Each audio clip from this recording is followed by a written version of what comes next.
64 years ago, a 4-year-old boy vanished from his own backyard in Michigan without a trace, shattering his family and plunging an entire community into a fear that lingered for generations. Authorities once suspected a woman who lived nearby, someone who abruptly left the state just weeks after the incident, but with no body, no clear evidence, and far too few leads to follow.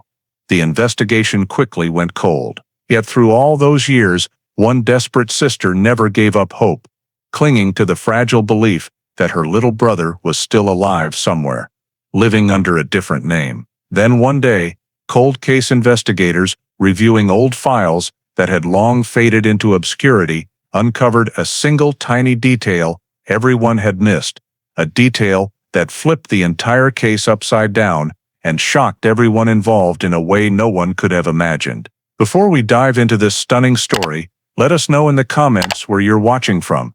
And if you enjoy this video, don't forget to hit that subscribe button. Michigan in 1961 was still a peaceful stretch of land where small towns dotted the cold lake shores, where train whistles blended with the smell of pine resin, and people still left their back doors ajar on summer afternoons. Traverse City back then was a tight-knit community where everyone knew their neighbors' kids by name and children could play outside for hours without anyone worrying. The Kelly family lived in a white wooden house on a quiet street that backed onto the edge of the woods. Thomas Kelly, 34, worked down at the docks and usually came home smelling of engine oil and lake wind.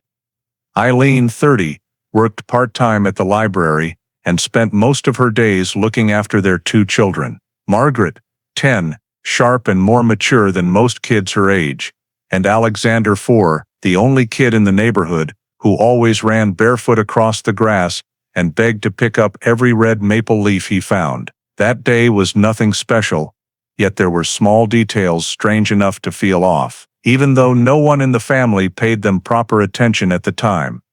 A light blue Ford Fairlane drove slowly past the street twice that morning. Eileen noticed a strange woman standing unusually long in front of the corner store, her eyes seemingly following the Kelly kids as they walked by, and the faint sound of an engine from the back access road seemed louder than usual. That afternoon, Margaret took her little brother out to the backyard to play, just like always. The two were messing around with flat stones near the fence.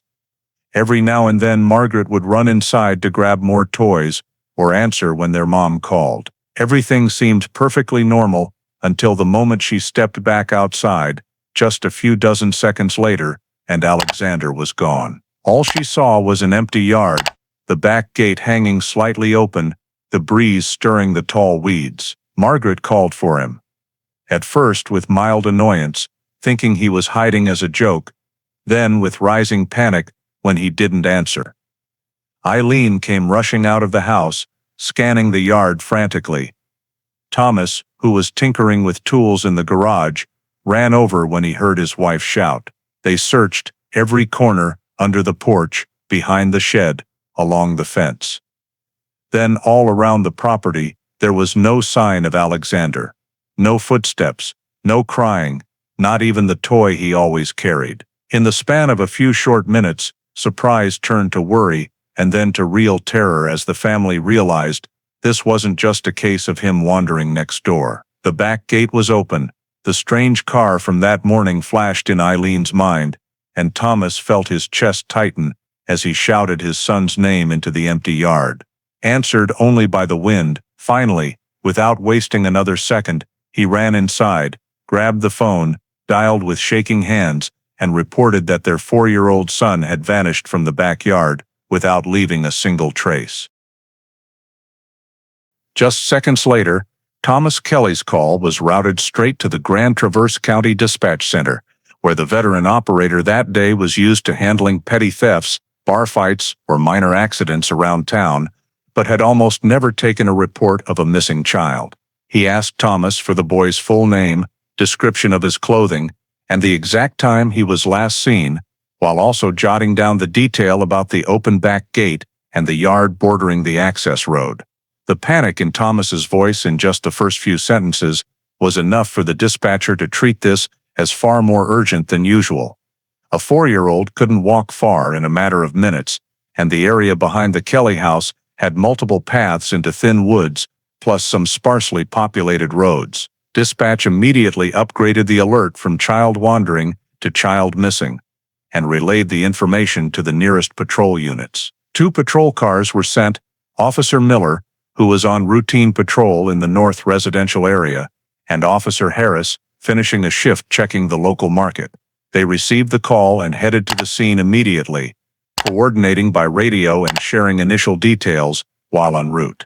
When Miller and Harris arrived at the Kelly house, just minutes after the call, they found the family still frantically running around the backyard and along the fence, searching for any sign of Alexander. Both officers approached quickly but cautiously, asking everyone to stop so they could get clear information. Miller spoke with Thomas and Eileen, writing down an exact description: height, weight, clothing, cream-colored sweater, green shorts, barefoot. Harris questioned Margaret about the exact moment she last saw her brother, trying to pinpoint where he had been standing when she went inside. The family's accounts didn't line up perfectly on sequence or timing, but they all agreed Alexander couldn't have opened the back gate himself and walked away in such a short window. Miller checked the path leading to the back access road and noted the wooden gate was still half open, with nothing blocking it that would prevent an adult from simply picking up a child and leaving quickly.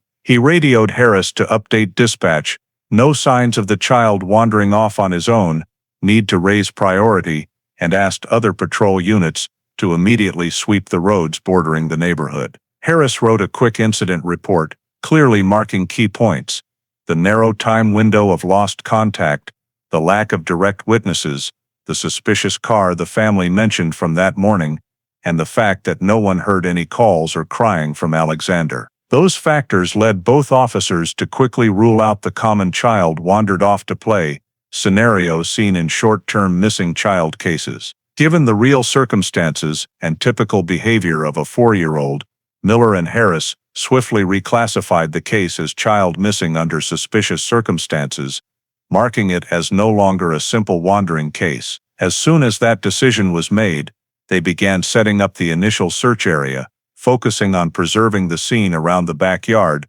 so they could trace any possible movement by Alexander. They divided the area into 3 rings. Ring 1, the backyard and porch of the Kelly house. Ring 2, the access road behind the wooden gate. Ring 3, the 3 neighboring houses and the connecting lawns. In Ring 1, Miller asked the family to stay on the edge so they wouldn't trample potential evidence, then examined the spot where Alexander had been playing based on Margaret's description. She said he was near the west fence when she went inside, just a few steps from the back gate. Using that, Miller marked the last seen location. There were no abandoned toys, no obvious small footprints in the soft grass-covered ground, which made tracking harder, but also suggested that if someone carried the child away, there wouldn't be the typical small child prints an adult's movement would leave. Moving to Ring 2, Harris examined the gate area, the most natural escape route.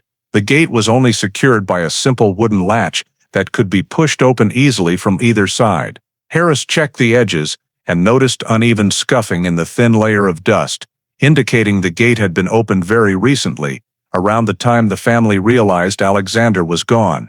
There were no signs of climbing over the side fences, so the most likely path remained straight through the gate. From the gate, the narrow gravel access road was rarely used in the afternoon. Standing at the gate, Harris gauged the line of sight from the Kelly house and realized anyone standing just off the access road would be practically invisible from inside the home. This reinforced the possibility that someone could have waited out of sight for the exact moment Margaret stepped inside for those few dozen seconds. Miller and Harris rebuilt the timeline using each family member's account when Margaret left the play area, when Eileen was in the kitchen and had last heard the kids minutes earlier, when Thomas was still in the garage. When they lined the moments up, they found a 1 to 2 minute window when all 3 adults were not directly watching the backyard. That gap became the centerpiece of the timeline.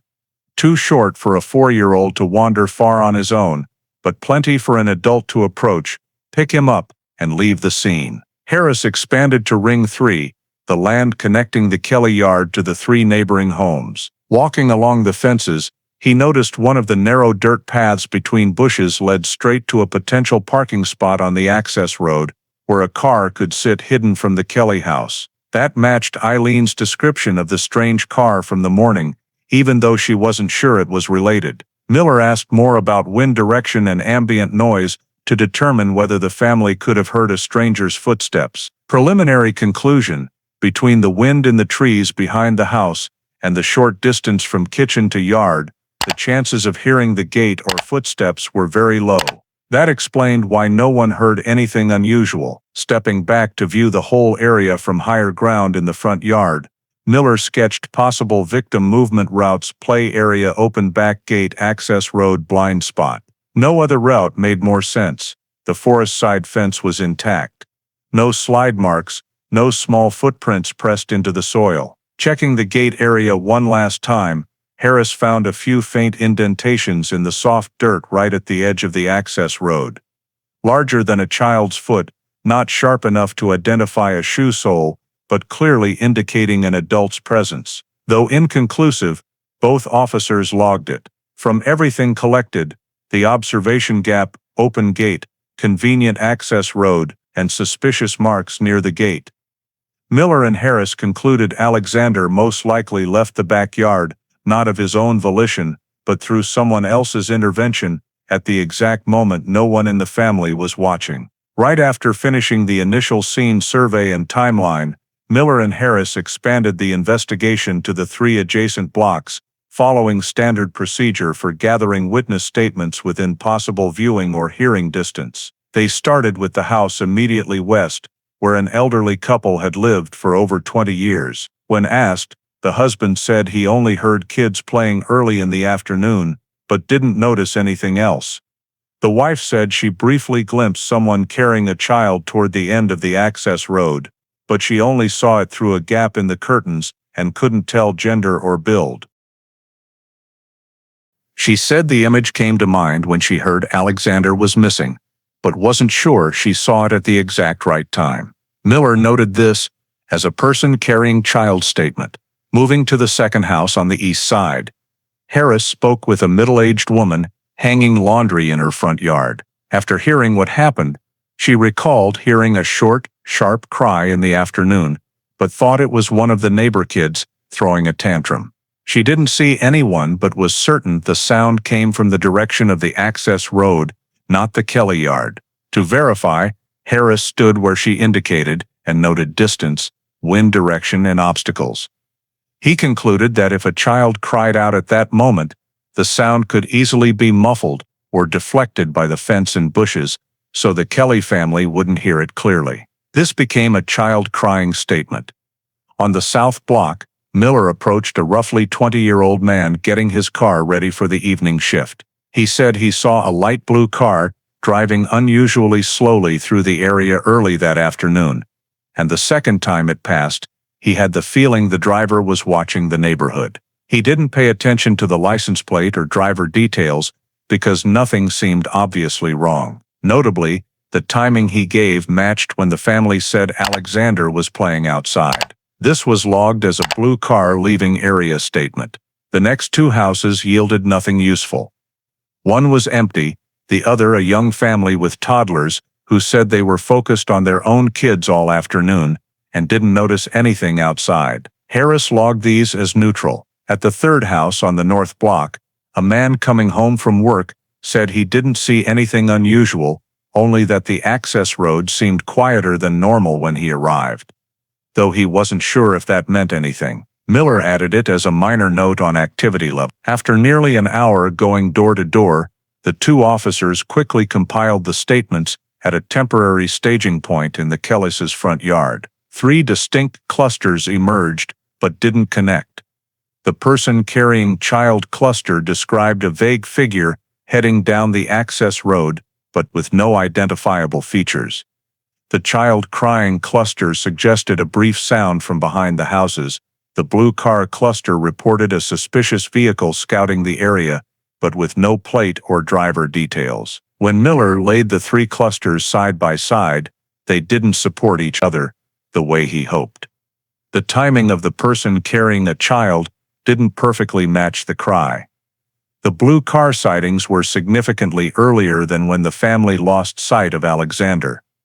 The elderly woman saw someone carrying a child but couldn't be sure it wasn't just a trick of light while she was doing chores. Moreover, every statement was fragmented and based on immediate memory, with no witness directly seeing the victim leave the yard. Harris reviewed the movement directions and witness positions at the suspected time, trying to fit them into the family's observation gap timeline. The preliminary result: each statement could be accurate from its own vantage point, but stitching them into one coherent sequence still left too many gaps and even timing contradictions. This forced them to categorize all three leads, as requires further verification. Both officers agreed they couldn't rule anything out yet, but also couldn't rely on vague descriptions for initial conclusions. Miller had Harris mark every witness location on the neighborhood map for later cross-checking.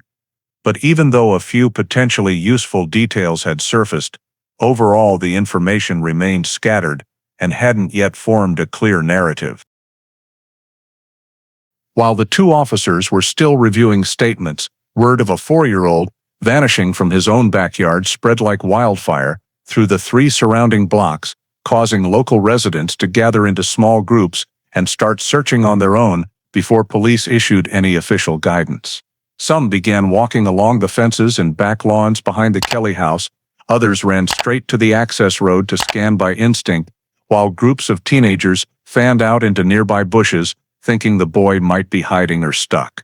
Though the effort came from genuine concern, dozens of uncontrolled footsteps quickly contaminated the entire area the officers had planned to preserve. Adult footprints overlapped the soft dirt near the back gate, making it impossible for Miller to distinguish original marks from new ones. Natural dirt paths, which might have shown the route of someone carrying a child, were trampled repeatedly, destroying their original shape. Harris tried asking people to keep their distance, but without caution tape or proper scene control yet in place, it was nearly impossible to stop them from moving deep into the rear area, where the most useful evidence was likely to be. Some residents even unintentionally moved broken branches and small rocks around the fence, altering tiny details that could have indicated approach or departure. Police had to pause evidence collection to focus on crowd control, ordering everyone out of the backyard and access road. Miller immediately radioed for backup to establish a perimeter,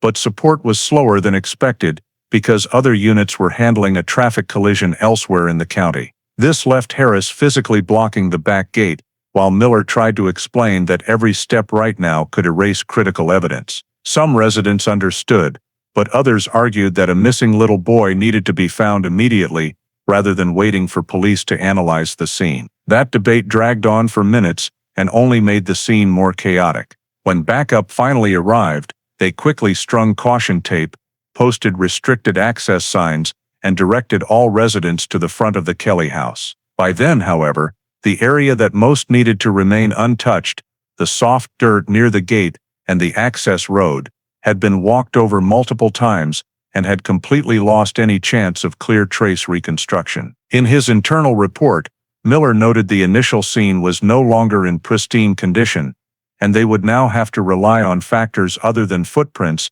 to determine direction of movement. Though both officers understood the spontaneous search came from community worry and goodwill, they were painfully aware that the delay in securing the scene had drastically reduced the value of physical evidence, forcing the investigation to lean far more heavily on indirect data and witness statements than on-scene traces. Once the area was finally fully secured, Miller and Harris returned to the staging point to adjust the search plan to the new reality and assess whether any undisturbed patches of ground might still yield reliable information. When the area around the Kelly house had just been resecured after the residents' spontaneous search, a man who lived at the far end of the western row hurried over to Miller and Harris. He said that while walking along the edge of the woods next to the side road, he spotted something that looked like a child's item lying right at the edge of the trail that led down to the lake. Even though this spot was not yet part of the official search perimeter,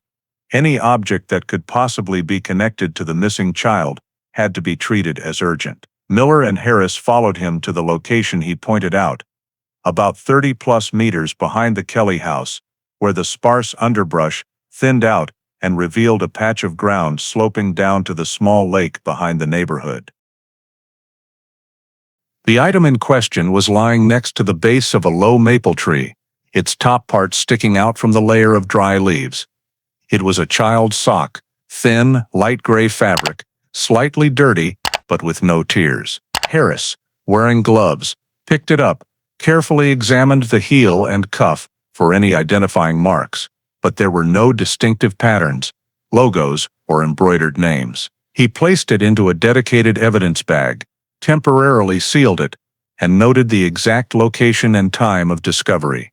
When they returned to the front yard, Miller asked Eileen whether Alexander had been wearing socks like that on the day in question. She said the boy had gone barefoot into the yard that morning and hadn't worn socks even while playing, but she couldn't say for sure whether the found sock belonged to their family or was just something discarded earlier. Thomas also couldn't remember clearly because Alexander's clothes were changed several times a day, depending on the weather. With that vague information, Miller noted ownership by victim unconfirmed. To cover even the slim possibility, Harris requested that a temporary evidence collection unit take the sock to the fiber analysis lab to check for fingerprints, unusual friction marks, or mud that matched the backyard area. He added, however, that the humidity and soil at the forest edge could render any analysis inconclusive. At the same time, the sock's location farther out than Alexander could plausibly have walked, especially if the hypothesis of the victim walking on his own had been ruled out, led Miller to consider that the item might simply be old lost property unrelated to the disappearance. Harris quickly scanned the surrounding area where the sock was found for additional traces, but found no supporting signs, no small footprints, no additional items, no drag marks or fresh compression on the leaf cover. This weakened the likelihood of it being a drop point, because if a perpetrator had carried a child through here, the area would almost certainly show fresh prints or clearer signs of passage. Still, per procedure, the item was entered into the case file as a potential lead to be cross-checked against other data in later stages. Miller's preliminary assessment was that the sock most likely did not originate from the primary route of interest, the path from the back gate to the side road, because the geographic distance and trail characteristics did not match the hypothesis of an adult quickly carrying a child. Harris agreed and classified this lead as a secondary investigative direction, meaning it was not strong enough to dictate the main search plan, but still had to be retained and compared if new data emerged. As the afternoon wore on, the two officers completed the scene report for the newly discovered item and updated the overall search map. They marked the forest edge area as a point to monitor, but not a priority. Although the sock did not provide the breakthrough they had hoped for, it was processed according to protocol to ensure no possibility was overlooked, and both Miller and Harris knew that distinguishing real clues from noise would determine the accuracy of the next investigative steps. Once the classification of the forest edge sock was finished and temporarily shifted to a secondary track, Miller and Harris returned to their patrol car to begin the next phase, compiling all statements collected from the 3 rows of houses into a structured investigative diagram rather than letting the fragments remain disconnected. They opened their notebooks, separated each statement by time, location, and described content, then color-coded them for categorization. Red for information about strangers in the area, blue for sounds or auditory signs, yellow for suspicious vehicles. Creating the summary table revealed that although there weren't many statements, they fell into 3 distinct clusters with no seamless sequence connecting them. The first cluster was the woman. It originated from the elderly wife in the western row, who said she briefly saw a figure carrying what looked like a child heading toward the end of the side road. She couldn't make out a face, age, or build, and wasn't sure whether her sighting happened before or after Alexander disappeared. Miller noted it as valuable but low accuracy due to the limited viewing angle and distance. The second cluster was the cry, from the middle-aged woman in the eastern row, who heard a short cry coming from the direction of the side road. She didn't see anyone associated with the sound, and her timing was only approximate.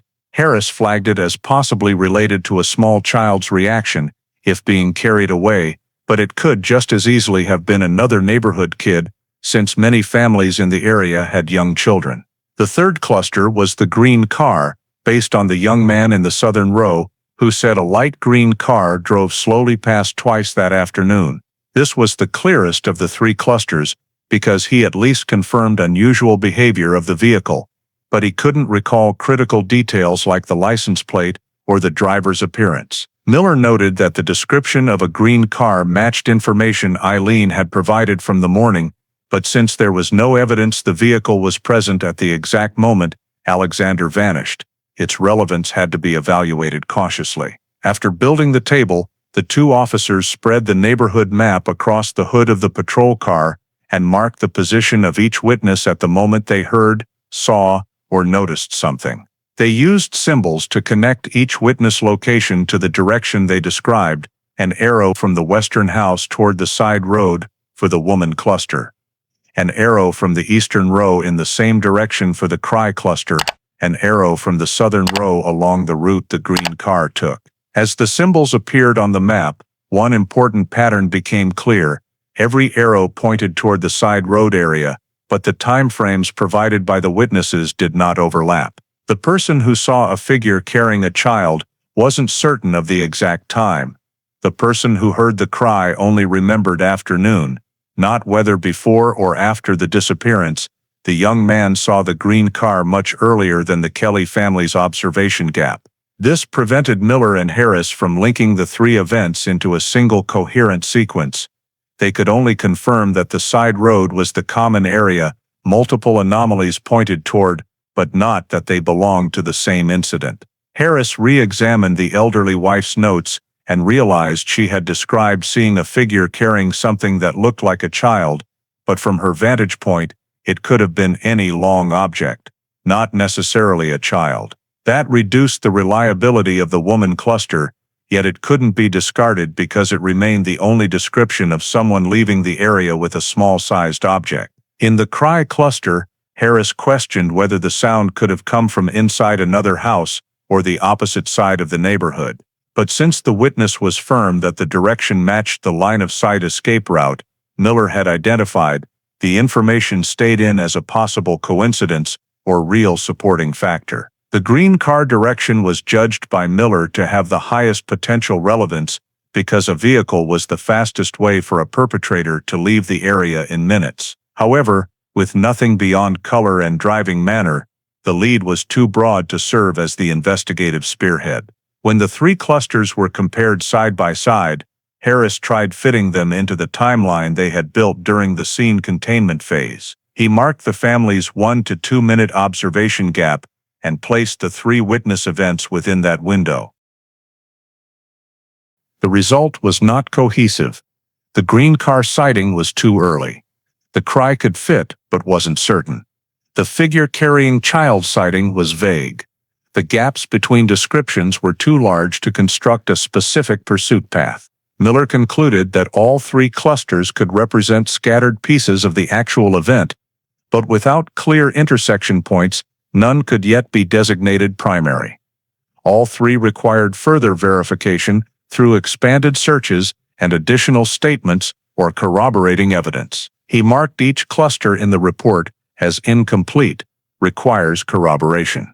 That meant all three would remain under consideration, none would receive absolute priority, and the investigation would rely on overlapping information in subsequent steps to determine the lead direction. Before wrapping up the compilation, Harris photographed the notes and marked up map to send to the coordination center and requested additional personnel for deeper verification. The two officers looked once more at the symbols on the map before folding it away and preparing to widen the sweep, aware that although they now had three potential directions, their lack of consistency meant locating Alexander was still far from the initial starting point. Immediately after completing the compilation of the three statement clusters and noting that the green card direction, though vague, had more practical weight than the other two. Miller and Harris decided to expand the investigation to a full canvass of similarly colored vehicles throughout Grand Traverse County.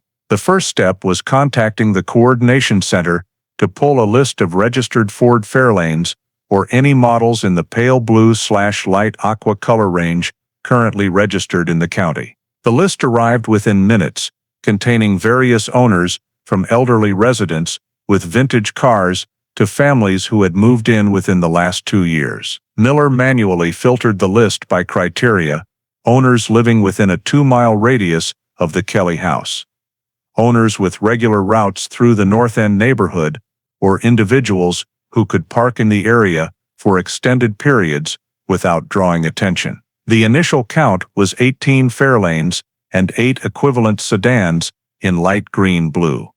Of those, only 6 were close enough to plausibly appear in the neighborhood that afternoon. Harris began calling each owner or knocking on doors to verify the vehicle's location at the time of the disappearance. 2 cases had the car parked at home all afternoon, confirmed by neighbors. 3 others said they were at work far away and hadn't driven through the area. That left 1 unverified 1959 Fairlane because the owner wasn't home and neighbors didn't know his schedule that day. However, upon closer inspection of the registration, Miller discovered the car belonged to a middle-aged man who had moved about 2 months earlier. The new address hadn't been fully updated in the summary data, so the owner's name still appeared under Traverse City registration, even though he had relocated to a town more than 40 miles away. The address change delay created duplicate records and caused confusion during the canvass. When they called the Coordination Center for the latest information, it was confirmed that the Fairlane belonged to a man named Sloan, but updated records showed he had re-registered residence far south in Michigan, too distant to have been present the afternoon Alexander vanished. Because the original county registration hadn't yet been purged, Sloan's name remained in the local vehicles list, inadvertently leading Miller and Harris to believe the owner still lived nearby. Once the truth emerged, Miller noted that the data lag made the Sloan Fairlane lead no longer a priority. He marked the file geographically incompatible at time of incident. That meant, although the color matched the witness description, the likelihood of the car being in the neighborhood during the disappearance window was essentially 0. Continuing with the remaining vehicles, Harris analyzed travel patterns of local families and found most light green/blue cars were older models rarely driven, mostly parked at home or in for maintenance. This narrowed the chances that the witness's car was among the officially registered county vehicles. Harris also considered the possibility that the car came from an adjacent area, an out-of-county vehicle not on the Traverse City registration list. However, without a plate number or driver description, pursuing out-of-area vehicles was too broad for the initial phase. Miller re-examined the young man's description of the car passing twice. The only notable detail was the slow speed and that he observed it from inside the cabin. But that didn't help identify the owner or specific intent, and since no other witness placed the car at a time matching the disappearance timeline, the lead remained low suspicion. Harris concluded that the failure to match any registered vehicle to the witness description required temporarily downgrading the green car direction until supporting factors re-emerged. Both officers wrote on the board, "Not fully ruled out, insufficient data for prioritization." Although the car could still belong to someone outside the area, they lacked the means or justification to expand beyond the county at this stage. Thus, the green car direction, which had initially seemed the most promising because it overlapped multiple statements, now became secondary and unable to guide the investigation at present. Miller updated the report. Green car direction status, unconfirmed, low reliability, requires additional evidence. As the 2 officers closed the vehicle list, they recognized that although vehicle canvassing was important, in this case it yielded no strong forward path, forcing them to shift focus back to other signs in the area. Immediately after the green car direction produced no clear progress, Miller and Harris shifted focus to expanding the search beyond the residential area, because if the victim was no longer within the 3-row radius, The person who took the child most likely used the surrounding trails or natural areas to leave the scene unnoticed. They contacted the coordination center to mobilize an expanded search team consisting of 5 additional officers, a rescue unit experienced in locating lost children in the woods, and 2 K-9 units trained to track young children. By now the afternoon was turning to evening, but there was still enough daylight for several more hours of searching. The terrain behind the neighborhood consisted of 3 main zones: a strip of sparse woods running southwest, a small lake about 60 meters away, and several local trails used for walking or fishing. These were all areas a 4-year-old would have extreme difficulty reaching alone without leaving obvious signs, yet they were convenient escape routes for an adult wanting to leave town quickly. The search began at the side road directly behind the Kelly house, the line-of-sight escape point identified earlier. The 2 K-9 units were brought to the spot Margaret described as Alexander's last known position. The handlers let the dogs scent from that area, then led them along the back gate and down the side road. Initially, one of the dogs showed a mild reaction, moving quickly westward and sniffing the soft soil near the road's edge, the same place Harris had previously noted faint adult-size indentations. However, after only a few meters the dog lost the trail, circled tightly, then stopped, indicating the scent was too weak to follow further or had been disturbed by residents' footsteps during the earlier spontaneous search. The handlers tried leading the dogs toward the forest edge, but neither picked up any clear scent trail. Miller noted that the trail had gone cold faster than expected, consistent with the victim possibly being transported by vehicle rather than on foot. The forest search team fanned out from the back gate, sweeping each strip of brush and ground for signs such as freshly broken branches, scuff marks, scraps of fabric, or small objects that might have fallen if a child was being carried.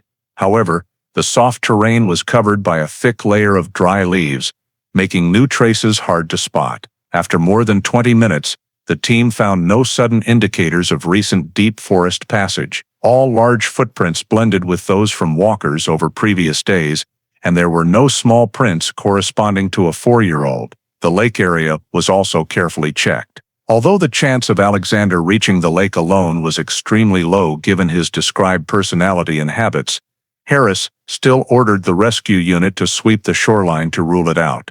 They walked the water's edge, looking for slide marks or footprints in the mud, but nothing new or unusual appeared. The only prints belonged to fishermen from prior days, quickly identified by depth and direction. One rescue team member observed that if an adult had carried a child past the lake, the soft clay would show clear impressions, yet none existed. This further reinforced that the lake route was not used by either the victim or the abductor. The trails south of the neighborhood were also swept. These paths were discontinuous.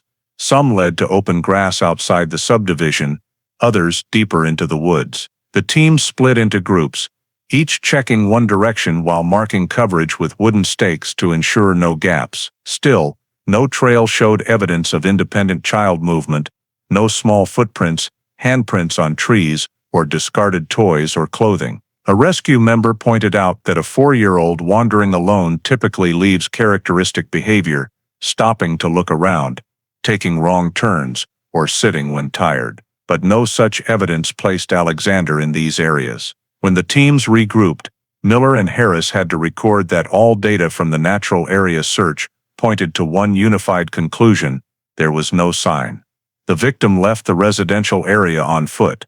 The K-9s lost the scent at the back gate, the exact spot where third-party intervention was most probable, and nothing in the woods, lake, or trails indicated Alexander had ever passed through alone. Nevertheless, they noted that the sparse woods and trails would remain on the monitoring list, but the current results virtually eliminated the lost child hypothesis. 3 hours after the expanded search deployed, no location suggested Alexander was nearby or within a small child's walking radius. Miller closed the sweep with a short, clear assessment. No evidence found of the child leaving the scene independently. This shifted the investigative focus back to human elements and the high probability that the victim was removed by vehicle within minutes of disappearing from the backyard. When the expanded search team concluded the sweep without yielding any sign that Alexander could have left the scene on his own, Miller and Harris returned to the Kellys' front yard to continue gathering information from the family while assessing their psychological state after hours of intense stress. Eileen sat on the front steps, clutching a dish towel tightly, her eyes red and exhausted from constantly staring toward the backyard, as if hoping for the slightest movement that would signal the boy was still nearby. Thomas stood close to the garage door, pacing in short loops, anxious yet trying to stay composed enough to answer the officer's questions. Margaret, though only 10 years old, was visibly panicked and racked with guilt because she had been the last one with her little brother. The whole family tried to provide more detailed information about Alexander's habits in the hope it would help police find a lead, but what they offered mostly related to his personality. The boy didn't like going far, usually stuck close to his sister, was afraid of loud noises, and rarely ventured out of the yard on his own.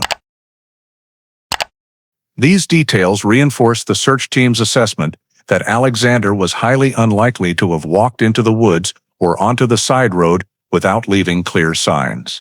From an investigative standpoint, however, they provided no new data that could narrow the trail. When asked again about the green car Aileen had seen that morning, she tried to recall what the driver looked like, but could only say it was a woman or a small-framed man because she had only caught a glimpse through the window. Thomas also racked his brain to remember whether the boy had been carrying any toy, piece of cloth, or object that might have fallen during an abduction, but he wasn't sure because Alexander had changed clothes several times that morning due to shifting weather. Harris recorded the information, but concluded that none of it was specific enough to alter the current investigative direction. Based on the results of sweeping the woods, pond, and trails, combined with the tracking dogs losing the scent right at the side road, Miller explained to the family that the most likely scenario was that Alexander had left the area by vehicle in the very short window after he disappeared. He made it clear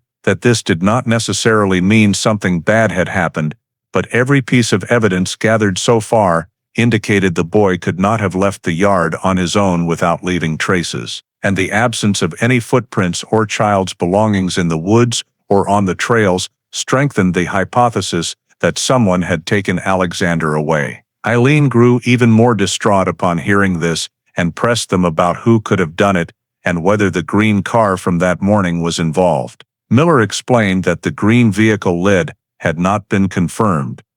Every registered vehicle in the county had been checked with no matches. A mix-up in the records for a vehicle registered to Sloan had slowed the initial sweep, but overall, there was no evidence that any particular vehicle had stopped or been active near the Kellys' yard at the exact time of the disappearance. Thomas, who was calmer than his wife, asked to join the search or at least see a map of the area to understand how far it had been covered.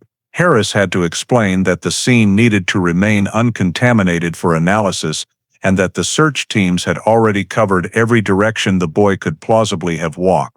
He stressed that the family searching on their own at this point could erase additional important traces and make the investigation even harder. Margaret started crying when she heard the possibility that Alexander had been carried off in a car. She said she had only gone inside for a moment and never thought something could happen that fast. Harris reassured her that no one in the family was at fault. The time she was away from the yard lasted only a few dozen seconds, and children can vanish from sight in a very short time if someone intervenes from outside. While taking notes, Miller observed the family's reactions to confirm they were fully cooperative and showed no behavior suggesting concealed information or inconsistencies. The family's repeated insistence that Alexander never wandered far and hated leaving familiar areas once again reinforced the theory that the boy had been removed from the neighborhood by vehicle. As darkness fell, Miller updated the coordination center, noting clearly that direct searching was no longer yielding results and all circumstantial evidence pointed toward removal by vehicle. He emphasized that if someone had taken the child, they must have left the area extremely quickly, using the side road as a discreet access point. The Kelly family was informed that police would continue expanding the investigation to roads leading in and out of town, and would collect additional statements from anyone who had been in the area that afternoon. But at this stage, beyond the obvious fear in each family member's eyes, they could not provide any further details that would change the investigative direction now taking shape. 1 week after search efforts around Traverse City turned up no trace, police received a report from the Gaylord Police Department, a town more than 50 miles east of the scene, that a small bag of children's clothing had just been found near the edge of Highway M32.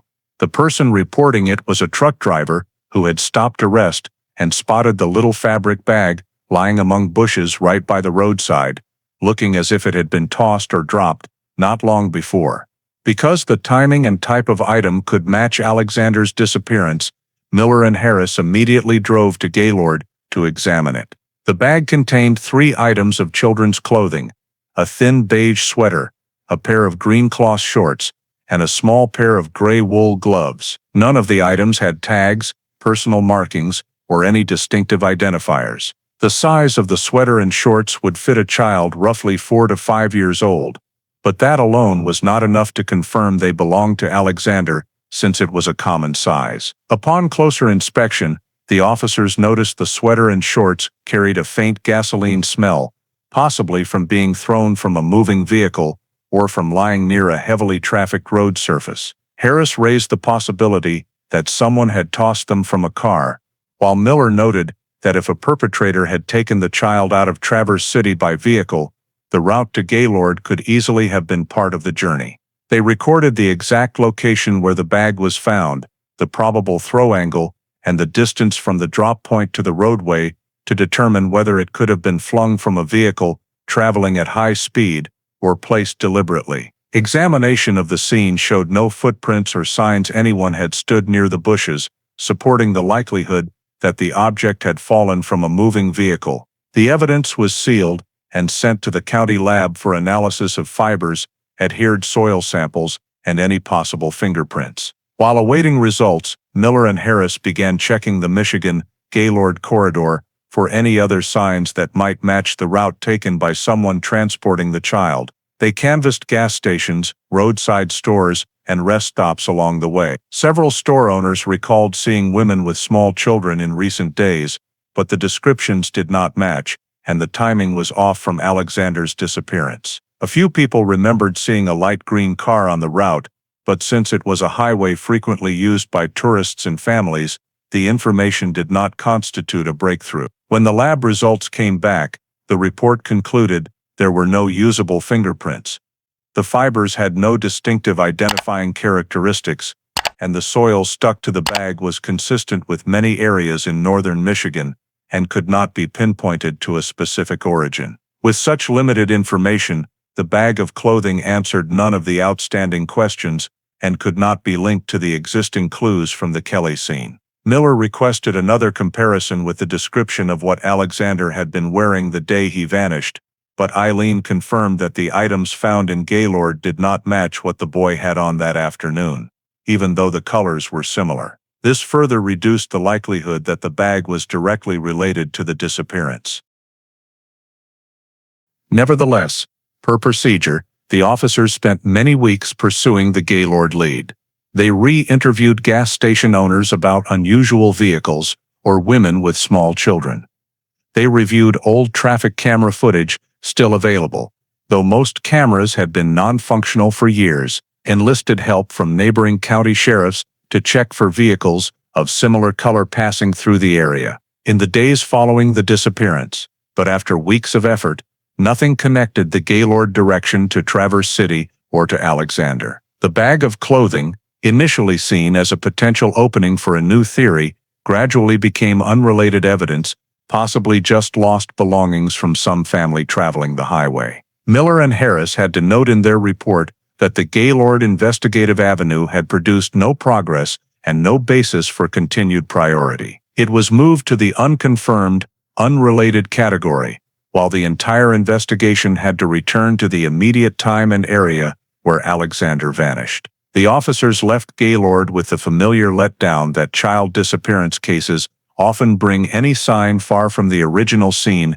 easily turns into a dead end, and nothing in that bag of clothing said it belonged to Alexander, or was connected to whoever took him. After the Gaylord lead yielded nothing, and the bag of clothing was deemed to have no investigative value, Miller and Harris began preparing documents to submit an initial report to the FBI.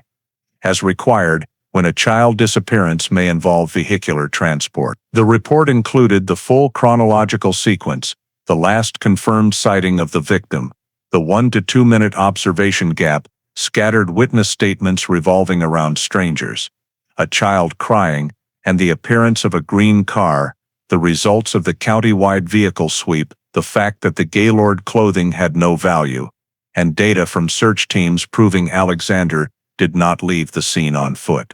The report also stated clearly that all physical traces had been disturbed by spontaneous resident searches, making scene analysis difficult from the very first hours. The Coordination Center forwarded the file to the FBI office in Detroit, along with a request to evaluate whether the case had federal elements. Just 1 day later, the FBI responded with a concise but thorough assessment, stating that the criteria for opening a federal case had not been met.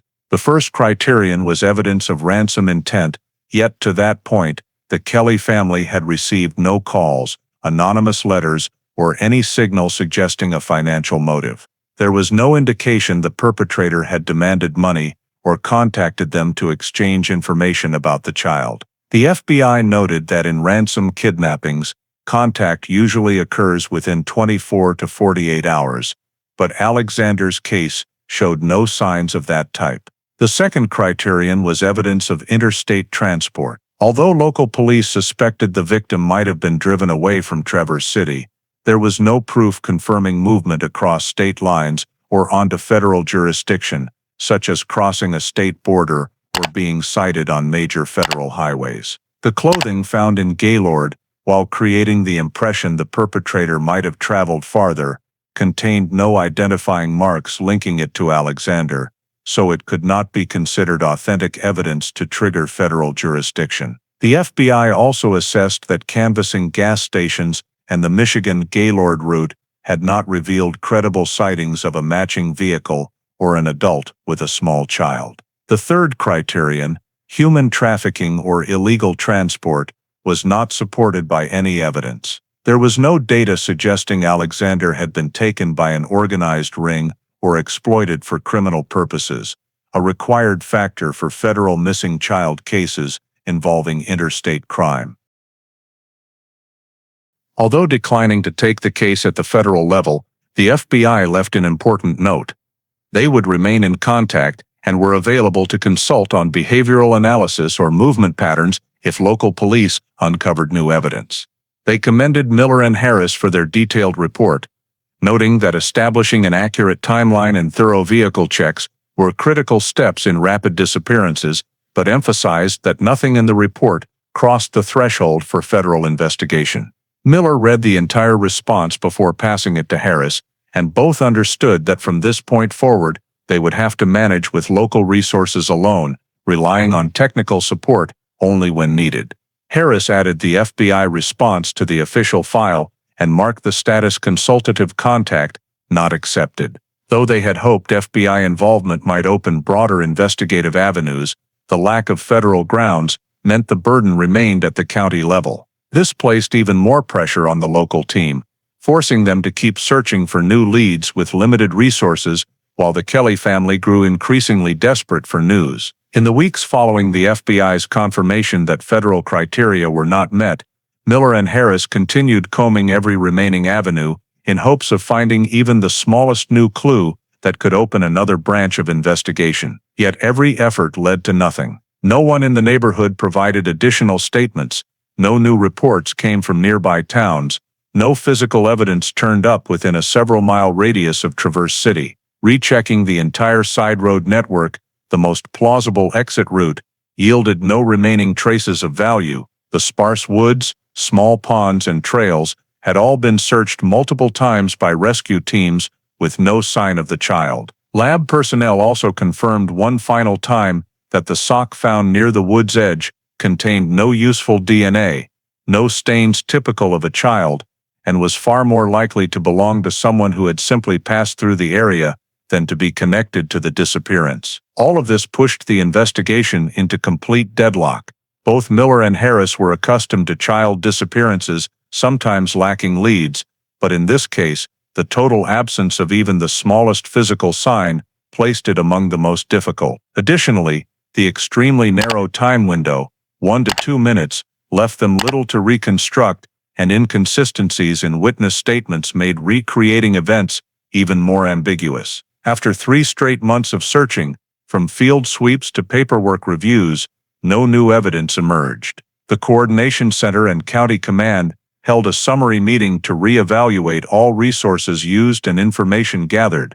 They concluded that the main investigative avenues had been exhausted to the fullest extent possible with current capabilities, and that no further direction could be expanded without new data. County procedure dictated that when a case no longer had viable leads after a set period, the file must be moved to inactive status to avoid wasting resources on overly broad speculation. Miller wrote the final note in the report, "No additional usable data found. Recommend transferring file to inactive status, pending new information." He and Harris then carried out the next step, sealing all physical evidence. The sealed bags containing the sock, scene photographs, material fragments collected from the side road, copies of statements, and soil samples were labeled with the case code, date, and evidence status. Each item was placed in a dedicated evidence box and double-sealed to ensure no future tampering.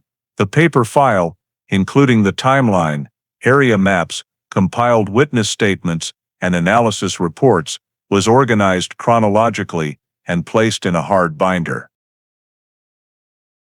These documents were then transferred to the county's cold case storage room, where unsolved cases are kept in a separate area, each box coded by the year of the incident. When the storage clerk received Alexander Kelly's box, they logged it in the tracking ledger, status, inactive, pending new evidence. The box was placed on the third shelf among many older cases, quietly becoming part of a space where everything waits for an unexpected event to bring it back to life. Moving the file to inactive status was not an easy decision. Miller stood for quite a while in the storage room, looking at the box just placed on the shelf. He knew it did not mean the case was closed, only that there was no longer a way to continue with available resources. But for those who had been involved from day one, the feeling of having to stop without bringing the child home safely left both officers carrying an indescribable heaviness. They returned to the Kelly home to deliver the official notification, explaining that the investigation would only be reactivated if new information or evidence surfaced. Eileen could only sit in stunned silence, while Thomas tried to stay composed long enough to ask whether police would continue monitoring reports in the area.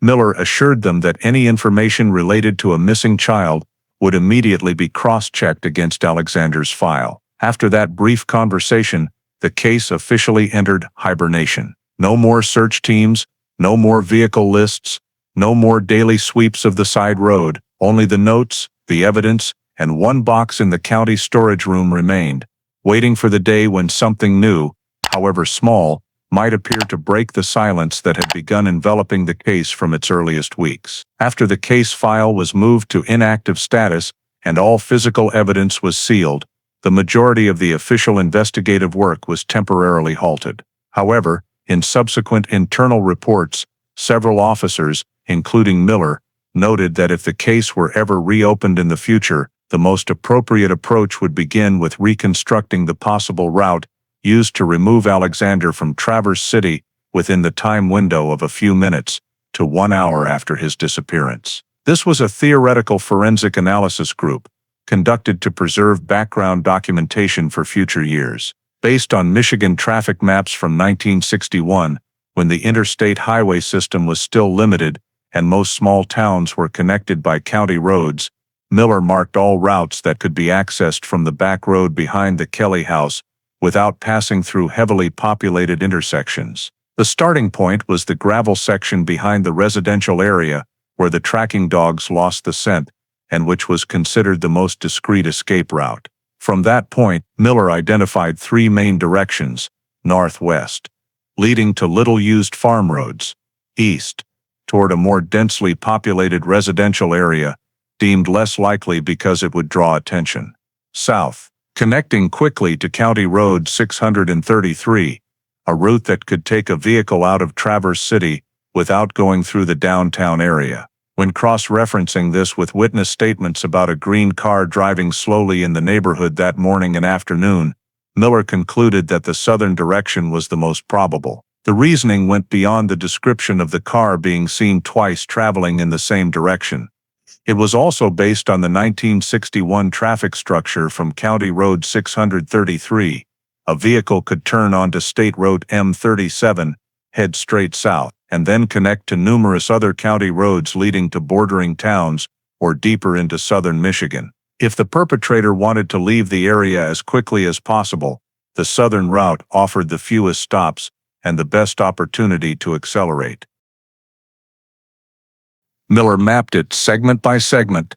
From the back road to County Road 633, approximately 3 to 5 minutes at average speed.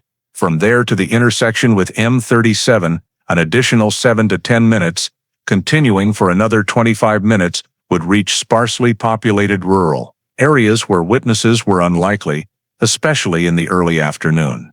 He noted that the total time to exit the Traverse City area heading south under 1961 traffic conditions was only about 40 minutes. This matched the time frame between when the Kelly family first called police and when the initial patrol units arrived on scene, meaning that if the perpetrator acted quickly, they could have gotten the child out of the area before the first police units began checking the streets. Miller further analyzed secondary routes that branched off M37 into even more remote areas, including narrow dirt roads leading to abandoned farms or thin stretches of forest with no signage. To map these routes accurately, he had to use old paper maps from the county archives because many of the smaller roads from that era had since been eliminated or rebuilt. After marking every route that allowed rapid travel, Miller created a time-distance chart to determine the maximum range the abductor could have reached within 1 hour. The chart included columns for average speed, road conditions, branching time, and likelihood of being noticed. It showed that at a steady 35-40 miles per hour, a vehicle could be outside the Traverse City area in 30 minutes.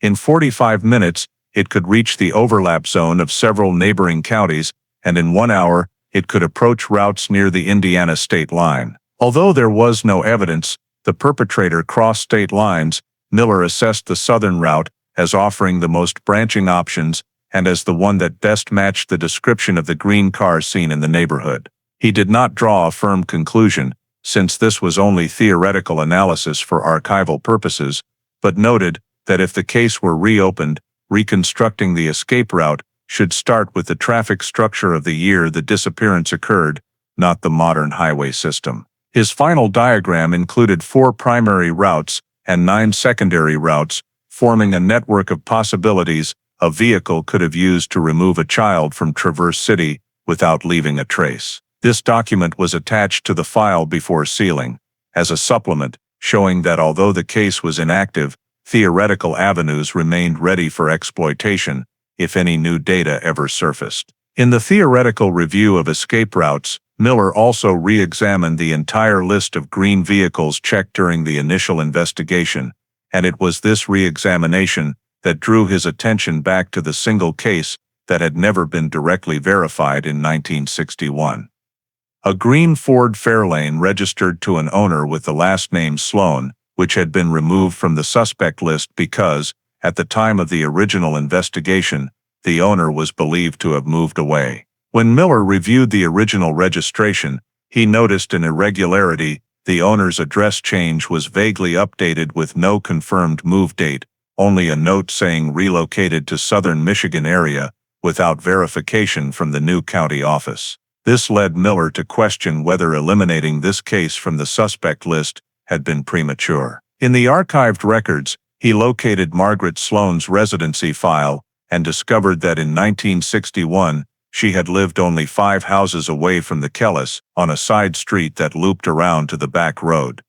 the very route the search team considered the most advantageous escape point in the disappearance. The fact that a vehicle matching the witness description had existed within almost spitting distance of the crime scene prompted Miller to place Margaret Sloane's name in the group of subjects to be rechecked if the file were ever reopened.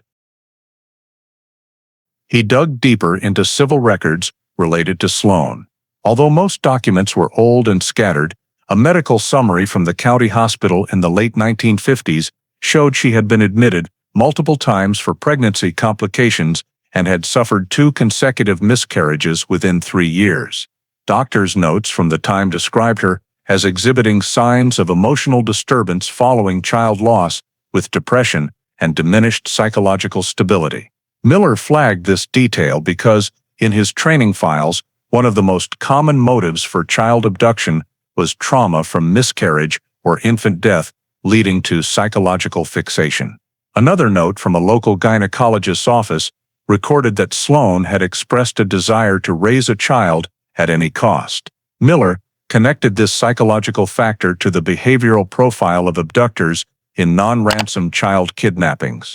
When he rechecked residency records after 1961, Miller saw that Sloane left Traverse City almost immediately following Alexander's disappearance. A county record showed that by the end of that year, she registered residence in a small southern Michigan town, but with no precise departure date, only a general note of fall. The timing coincidence, moving away right after the disappearance, added another question mark. He continued searching vehicle records and discovered that the green Ford Fairlane was no longer registered in Michigan just 1 year after she moved.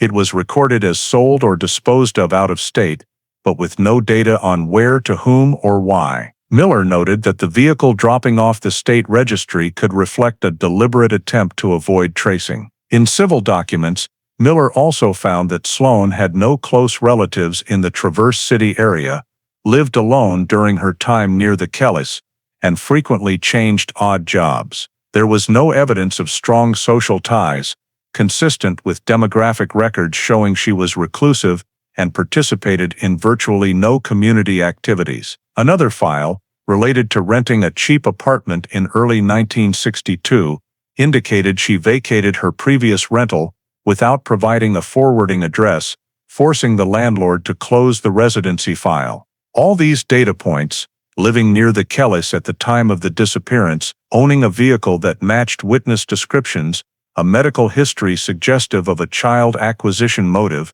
and leaving the state shortly afterward, led Miller to list Margaret Sloane as a potential subject in the supplemental material prepared for the future. He could not conclude anything at that time due to lack of direct evidence.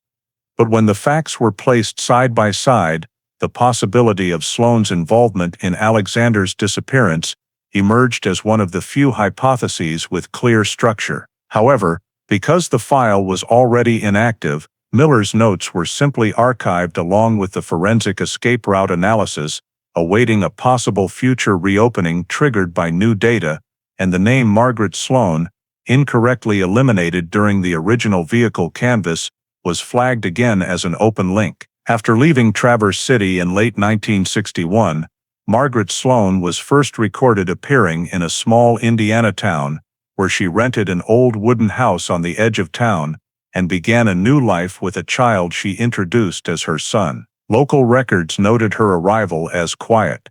She had no relatives with her, no husband or family members appeared in any civil reports, yet she began taking seasonal jobs at stores, garages, or local warehouses, enough to maintain a simple life. The child with her, then about 4 or 5 years old, was registered under the name Daniel Sloane, with no prior birth record in Indiana. Because in the early 1960s, birth certificate systems were still handwritten and registered locally without cross-state verification mechanisms, Sloane's submission of a new birth certificate for Daniel raised no red flags.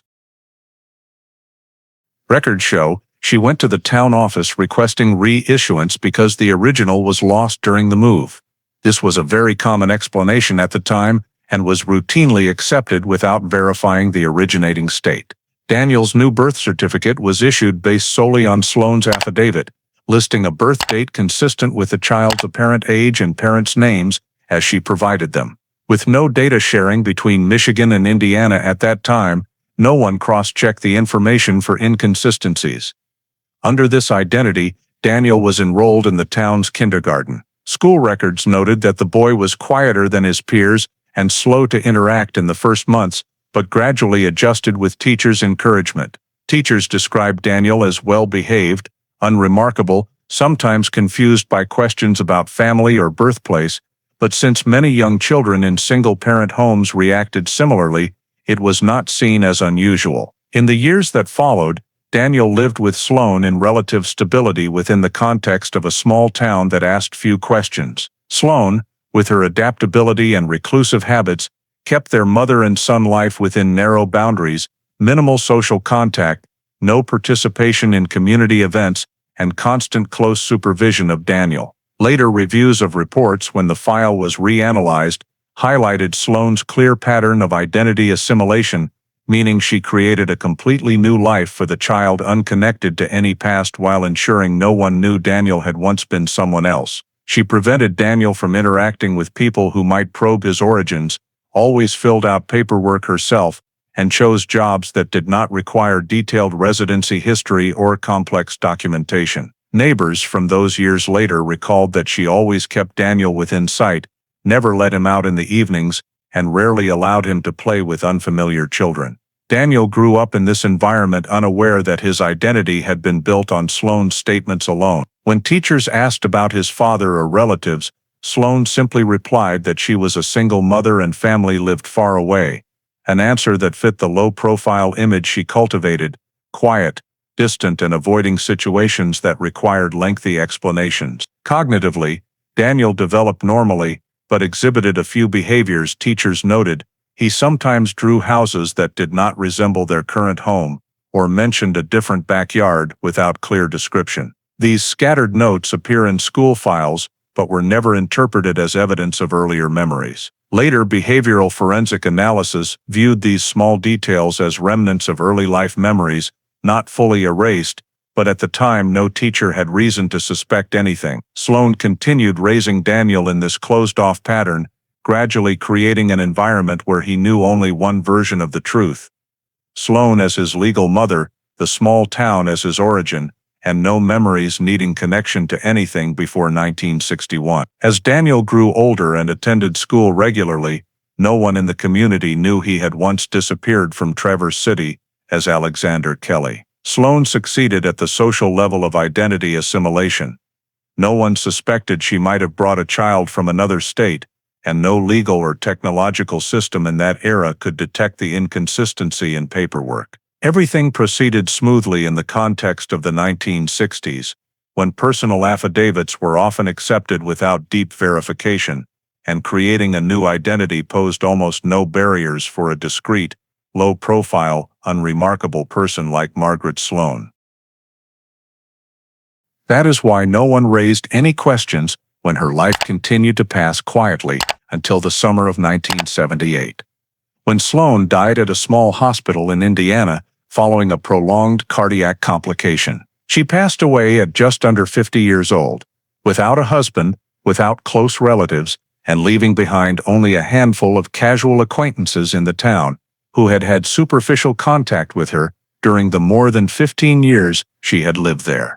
The death certificate listed the cause of death as congestive heart failure and was signed by the attending physician, with no suspicions whatsoever raised regarding her living circumstances or behavior. When news of Sloan's death reached those who knew her, no one in the town had a strong enough impression of her to connect her reclusive life to any unusual event. Daniel, then about 21 years old, was the one listed as arranging the funeral because on paper she was his biological mother. A distant relative from Ohio, hearing the news through vague connections, came to help settle the modest estate. Sloan left behind an old wooden house, a few pieces of furniture, a small safe in the bedroom, and a box containing all her personal documents. That relative had no knowledge of Sloan's real life in Michigan and was not even aware she had once lived in Traverse City. While inventorying the belongings to close up the house, The relatives sorted the papers into two piles: legally valid documents, such as property deeds, bank records, and unpaid bills, and papers considered no longer of value, consisting of old receipts, scattered medical records, expired residency registrations, and numerous handwritten notes by Sloan. Among the old papers were several documents related to her past in Michigan, including a few receipts from local stores in Traverse City, a 1959 medical appointment record, and a small notebook of household expenses. Because the relative did not understand the significance of these stray pieces of paper and saw no legal or financial value in them, they were quickly gathered up and burned in the town's incinerator, a common practice at the time when handling a deceased relative's belongings. Those destroyed documents were later determined to be the most crucial links for tracing the exact time Sloan left Traverse City, but at that moment no one knew their true value. There was no indication that the relative ever suspected Daniel's true identity or the fact that Sloan had brought a child from another state to Indiana without proper documentation. To them, Daniel was simply the son of a private woman who had lived a quiet life and left little mark. When the relative collected and burned the papers, Daniel was present but did not intervene to keep or read any of the documents. He simply saw them as things his mother no longer used, and since he had no strong memories tied to events more than 16 years earlier, nothing prompted him to question anything. Sloan's house was later sold cheaply to a young couple in town, and the household items were either liquidated or given away. No one involved in processing the estate noticed that among Sloan's old boxes were a few children's items from the early 1960s that might have suggested she had cared for a child without legal papers. Those items were scattered about: a pair of children's mittens far too small for Daniel's current age, a few old pieces of clothing that no longer fit any child in town at that time, and a tin box containing a few photographs of Daniel taken shortly after they arrived, none of which showed Sloan with the child before they came to Indiana. These items were either thrown out with other belongings or treated as junk by the new owners and tossed into the trash. After Sloan's death, her records became fragmented and scattered, no longer complete enough to reconstruct her life timeline without the intervention of modern investigative agencies decades later. Her official documents, tax records, Indiana property deeds, registration for a vehicle that had been sold, contained no direct links to Michigan or Traverse City. The medical records related to pregnancy events, which were key to establishing possible motives for child abduction, had been completely destroyed. Old residency registrations tied to addresses near the Kelly home had also disappeared. Sloan's death without leaving any documentation about Daniel's origins made the entire connection between him and the 1961 disappearance so faint that it was almost impossible to trace. To the Indiana town where the mother and son had lived, Sloan's death was simply the passing of a reclusive woman who played no major role in the community. No one asked questions about Daniel afterward, and he continued living under the identity that had been constructed years earlier. The only remaining clues to any connection between Sloan and Traverse City existed indirectly, scattered across various minor data sources: an incomplete residency form, a vehicle record that had been misfiled, and the fragmented recollections of a few former neighbors. All of it resembled scattered pieces of a large picture of which 2/3 had been burned, making the already closed case even harder to reconstruct without the help of next-generation technology. In the years following Sloan's death and Daniel's entry into adulthood, the disappearance of Alexander Kelly would occasionally resurface in the form of scattered reports from various states, submitted by local residents or police departments to Michigan when they believed a certain child or young person looked like the boy who went missing in 1961. These reports spanned the 1980s and 1990s and came from places such as Ohio, Wisconsin, Illinois, and even a few cases from as far away as Oklahoma or Colorado. Each report was logged by Michigan's intake system and forwarded to the Missing Children Unit for comparison, even though Alexander's file was by then classified as inactive and only temporarily reopened for the necessary checks. The common feature of these mistaken identifications was that they were usually based on superficial observation or vague memory. A child with light-colored hair, a teenager whose face resembled an old-age progression sketch, or a young man who spoke of a past he couldn't remember clearly. In one instance, a family in Illinois reported seeing a child in a supermarket whose face was very similar to the picture of the boy Alexander that had appeared in newspapers years ago. In another case in Wisconsin, local police reported a roughly 7-year-old boy abandoned in a park with no identification who was thought to resemble Alexander in facial structure. However, every one of these reports was ruled out after actual verification, mostly because of mismatches in age, timing, or plausibility. Starting in the late 1980s, as data storage began to be computerized, Michigan started keeping these reports in simple electronic files. But due to technological limitations and the lack of a unified national identification system, reports were still processed manually,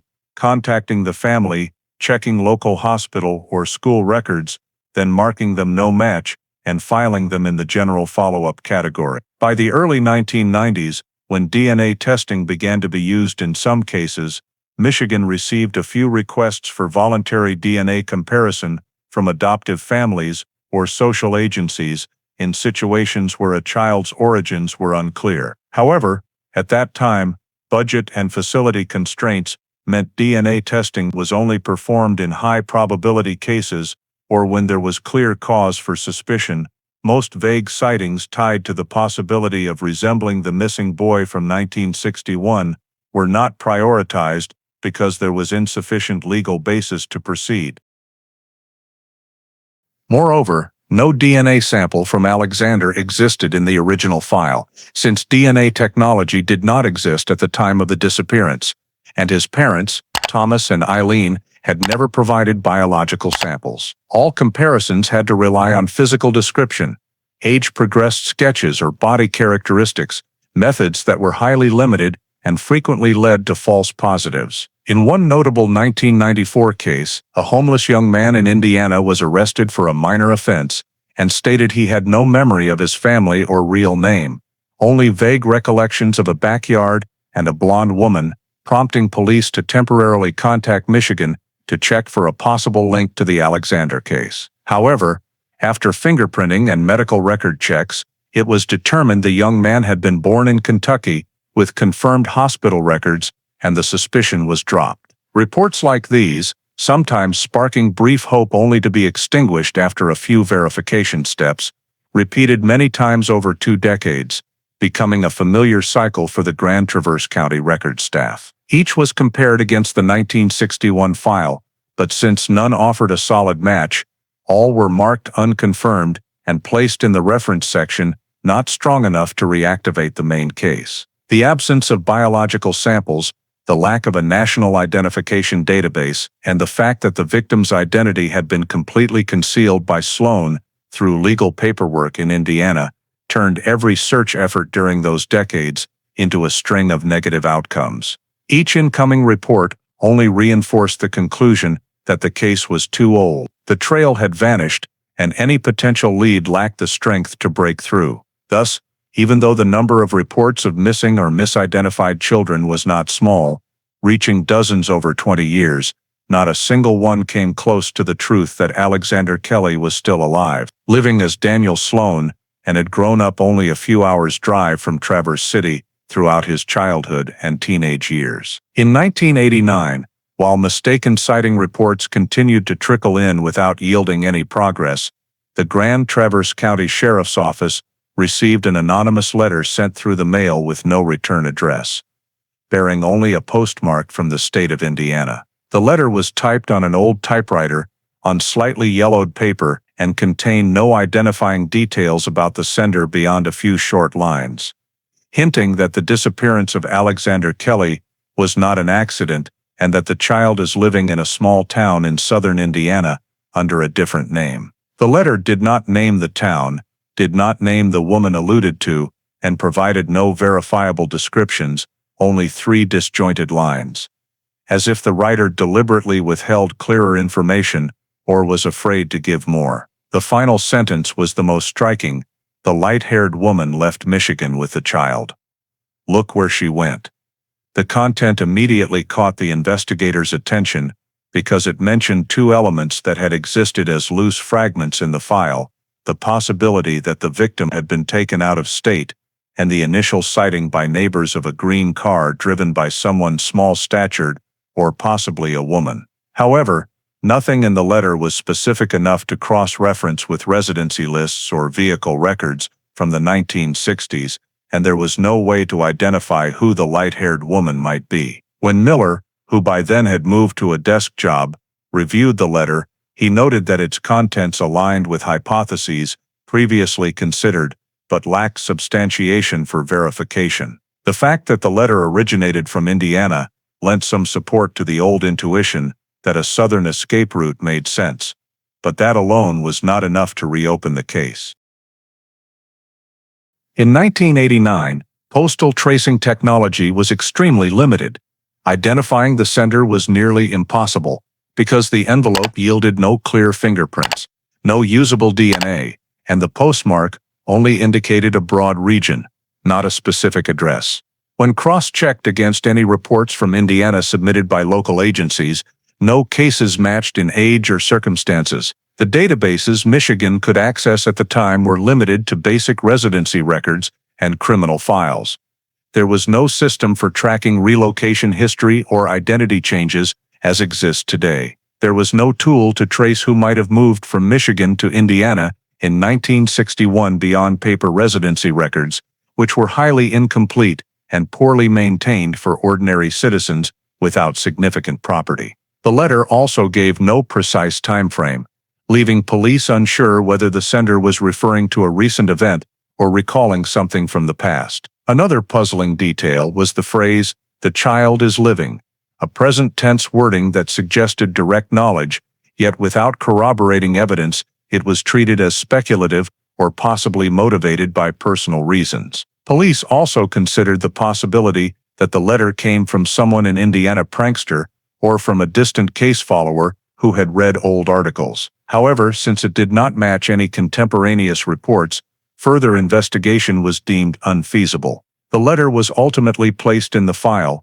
clipped under unverified information, along with Miller's notes about the lack of data to pursue it. It remained one of countless pieces of unclear origin that appeared over the decades, odd enough to keep, but not specific enough to crack the case. In the years that followed, the letter never became grounds to reopen the investigation and generated no new leads. It simply lingered as a faint trace pointing toward Indiana, without indicating exactly where to look or whom to question, leaving the Alexander Kelly file dormant in the shadows, no closer to resolution for nearly another 30 years. During the years stretching from the late 1980s into the early 2000s, while the Alexander Kelly missing person file remained inactive in the Grand Traverse County archives, significant changes within the Kelly family gradually reshaped the pool of individuals who might later participate in any reinvestigation. Thomas Kelly, the father who had searched the town for weeks after his son vanished,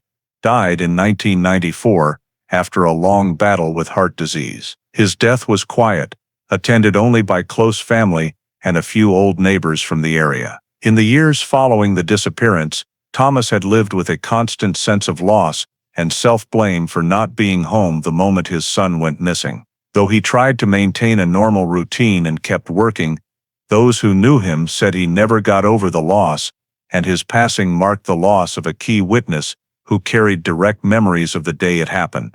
Eileen Kelly, the mother who had been at the center of many local news stories in 1961, lived more than a decade longer than her husband, but with steadily declining health. She died in 2006 in a nursing home near Traverse City, carrying the pain she had never been able to explain or overcome. In her final years, Eileen occasionally told nurses that she had lost a child and no one ever found him. However, because her memory was no longer sharp and no one around her knew the details of the case, those remarks were seen only as the fragmented memories of an elderly woman.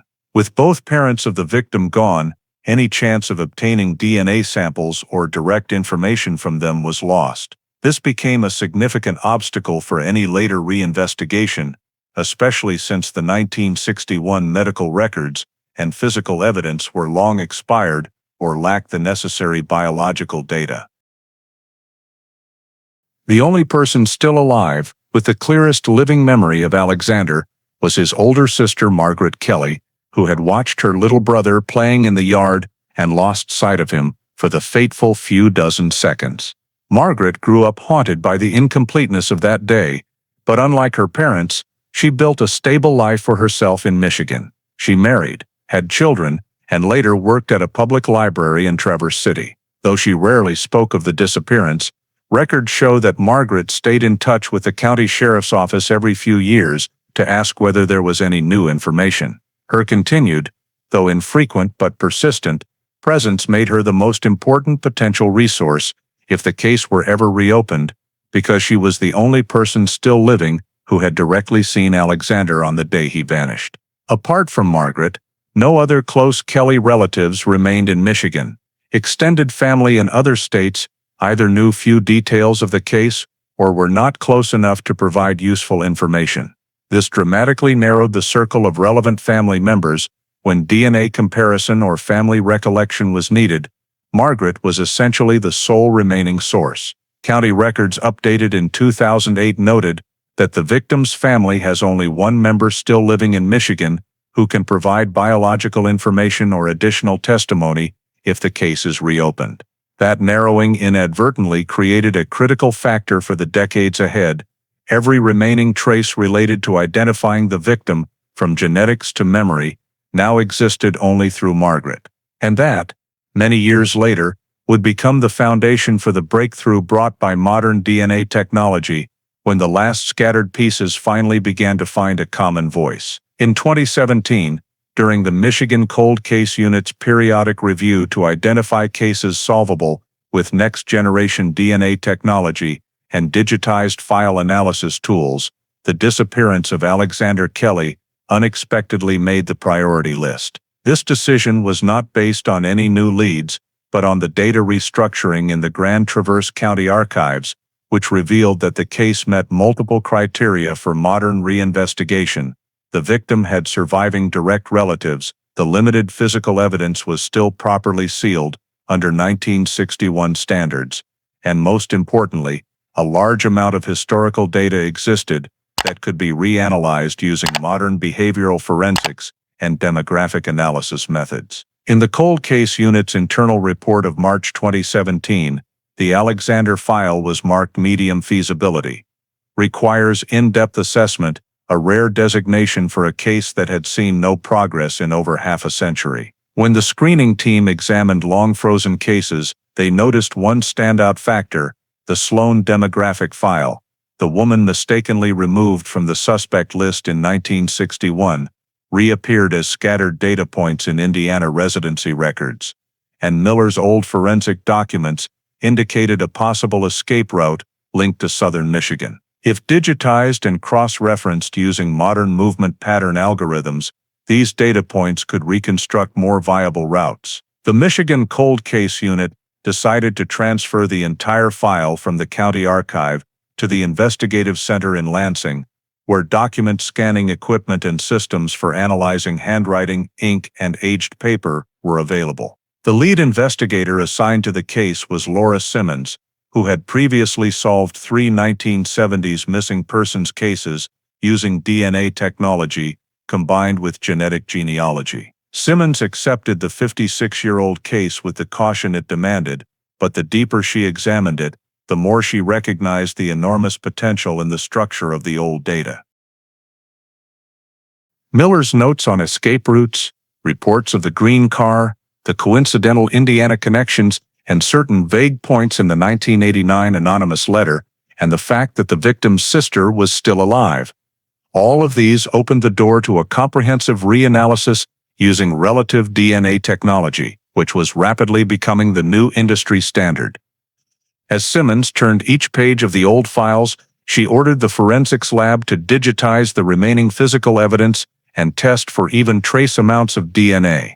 At the same time, she compiled a list of still living individuals connected to the case for genetic comparison, with Margaret Kelly marked in red, highest priority. The Michigan Cold Case Unit's 2017 decision to reopen the file officially placed the Alexander Kelly case among those solvable with next-generation technology, ending more than half a century in county storage and opening the next chapter for an investigation long thought lost to history. Immediately after receiving the complete file from Grand Traverse County, Laura Simmons began building a systematic investigation plan to ensure every piece of data, no matter how small, was re-examined using modern technology and thinking. Her first step was to review every original document from 1961 through the late 1990s, crime scene notes, witness statements, remaining physical evidence, route maps, Miller and Harris reports, documents about the mistakenly cleared green Fairlane, misidentification reports, the clothing bundle found in Gaylord, and the 1989 anonymous letter. Simmons read every page, underlining points that had been overlooked or undervalued, and color-coding threads of information that could now be reconnected using current technology. The next step was to re-separate all previously pursued investigative avenues, not the way 1960s police had done it, but using modern event chain analysis. She divided the file into 6 main clusters: 1 the backyard scene and observation gap, 2 witnesses within a 3-block radius, 3 the green vehicle and related vehicle list, 4 the Gaylord direction and clothing bundle, 5 Margaret Sloan's residency and behavior records, 6 scattered data, the anonymous letter, misidentification reports, Indiana overlaps. When analyzing by cluster, Simmons realized the 2 most undervalued leads, Sloan and Indiana, were the only 2 threads that persisted across decades of data. She noted, the entire Indiana cluster must be re-examined using historical forensics methods. This clustering allowed her to clearly identify which data truly held breakthrough potential and which were merely noise. After completing the screening process, Simmons created a 3-phase investigation plan, each phase corresponding to a different set of techniques and approaches, ensuring the case would be rebuilt from the ground up, rather than merely patched with old data. Phase 1. Historical forensics. Reconstructing routes, subjects, and timeline. Simmons directed the forensics team to use digitized 1961 traffic maps and apply journey analysis algorithms to reconstruct routes leaving Traverse City within the first 45 minutes after Alexander disappeared. She compared Miller's original route with modern maps, removing roads built after 1961 and restoring old dirt roads that had since been demolished. Simmons also requested a full scan of Grand Traverse County residency data from 1958, 1963, to re-identify everyone who lived within half a mile of the Kelly home, no longer relying solely on vehicle records as before. The new list confirmed Sloan actually resided within 5 blocks, a fact that matched Miller's old notes, but had never been independently verified. Simmons marked her as priority subject #1. For items such as the sock and 1961 scene photographs, despite the very low likelihood of recoverable DNA, Simmons ordered testing using trace DNA extraction techniques because in some cold cases, a few skin cells are enough to build a genetic profile. Although she did not expect strong results, it remained a required component of historical forensics. PH2, witness verification.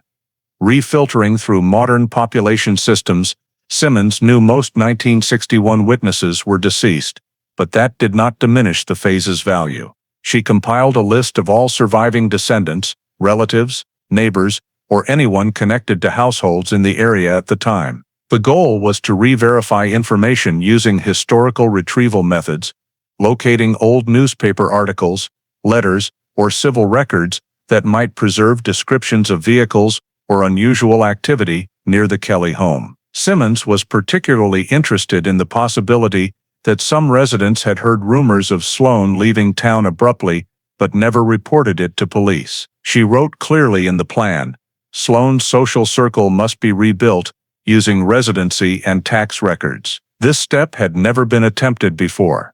PH3. DNA testing. Connecting the victim to present-day relatives, Simmons determined the only way to pull the case out of deadlock was to confirm Alexander's identity through DNA. Since both parents had died years earlier, the only option was to obtain DNA from Sister Margaret Kelly to create a direct relative profile. From there, Simmons could submit it to expanded relative databases to search for profiles that might belong to the victim himself, if he were still alive and had taken a commercial DNA test, or to search for distant Sloan relatives to relink the genetic chain if the victim had been renamed. Simmons' goal was not to immediately identify a perpetrator, but first to answer the most critical question: is Alexander Kelly still alive? And if so, under what name? Simmons' three-phase plan was presented to Cold Case Unit leadership and quickly approved for complying with modern investigative standards, combining historical forensics, next-generation witness verification, and relative DNA. Establishing this three-phase roadmap marked the first moment in half a century that the case moved from stasis into active analysis, giving the final pieces of the story a chance to find their proper place. When implementing the first phase of the three-phase plan, Laura Simmons focused entirely on reanalyzing the complete 1961 file to identify critical errors that the original investigators, limited by technology and manpower, had been unable to fully recognize. Her first task was to correct the master timeline, a seemingly simple job that proved complex because the 1961 notes were inconsistent in timing, lacked precise markers, and relied heavily on witness estimates. Simmons spread every page of notes across the table and arranged them chronologically: the moment Margaret left the yard, the moment Eileen heard the call, the moment Thomas returned, the moment neighbors began searching, and the moment officers Miller and Harris arrived. When she placed all these markers on a single chart, Simmons discovered at least 4 entries that conflicted across different statements. For example, Eileen's statement claimed she called police immediately, yet Miller's log showed 12-15 minutes passed before the call was made. Another detail had Eastern Bloc neighbors hearing a child cry around 2:30 p.m., which was incompatible with the family's timeline of Alexander vanishing around 2:10, 2:15. Simmons realized many 1961 details were recorded incorrectly or incompletely because police lacked recording devices, had no standardized statement procedures, and were distracted by the scene being contaminated early by civilian searchers. In correcting the timeline, Simmons used the event anchor method, selecting time markers that could not change, such as when Miller received the dispatcher call, when the patrol car arrived in the neighborhood, and the time required for a vehicle to travel from a sighting point to a side road. Combining these factors, Simmons built a more accurate timeline. The observation gap lasted approximately 90 seconds.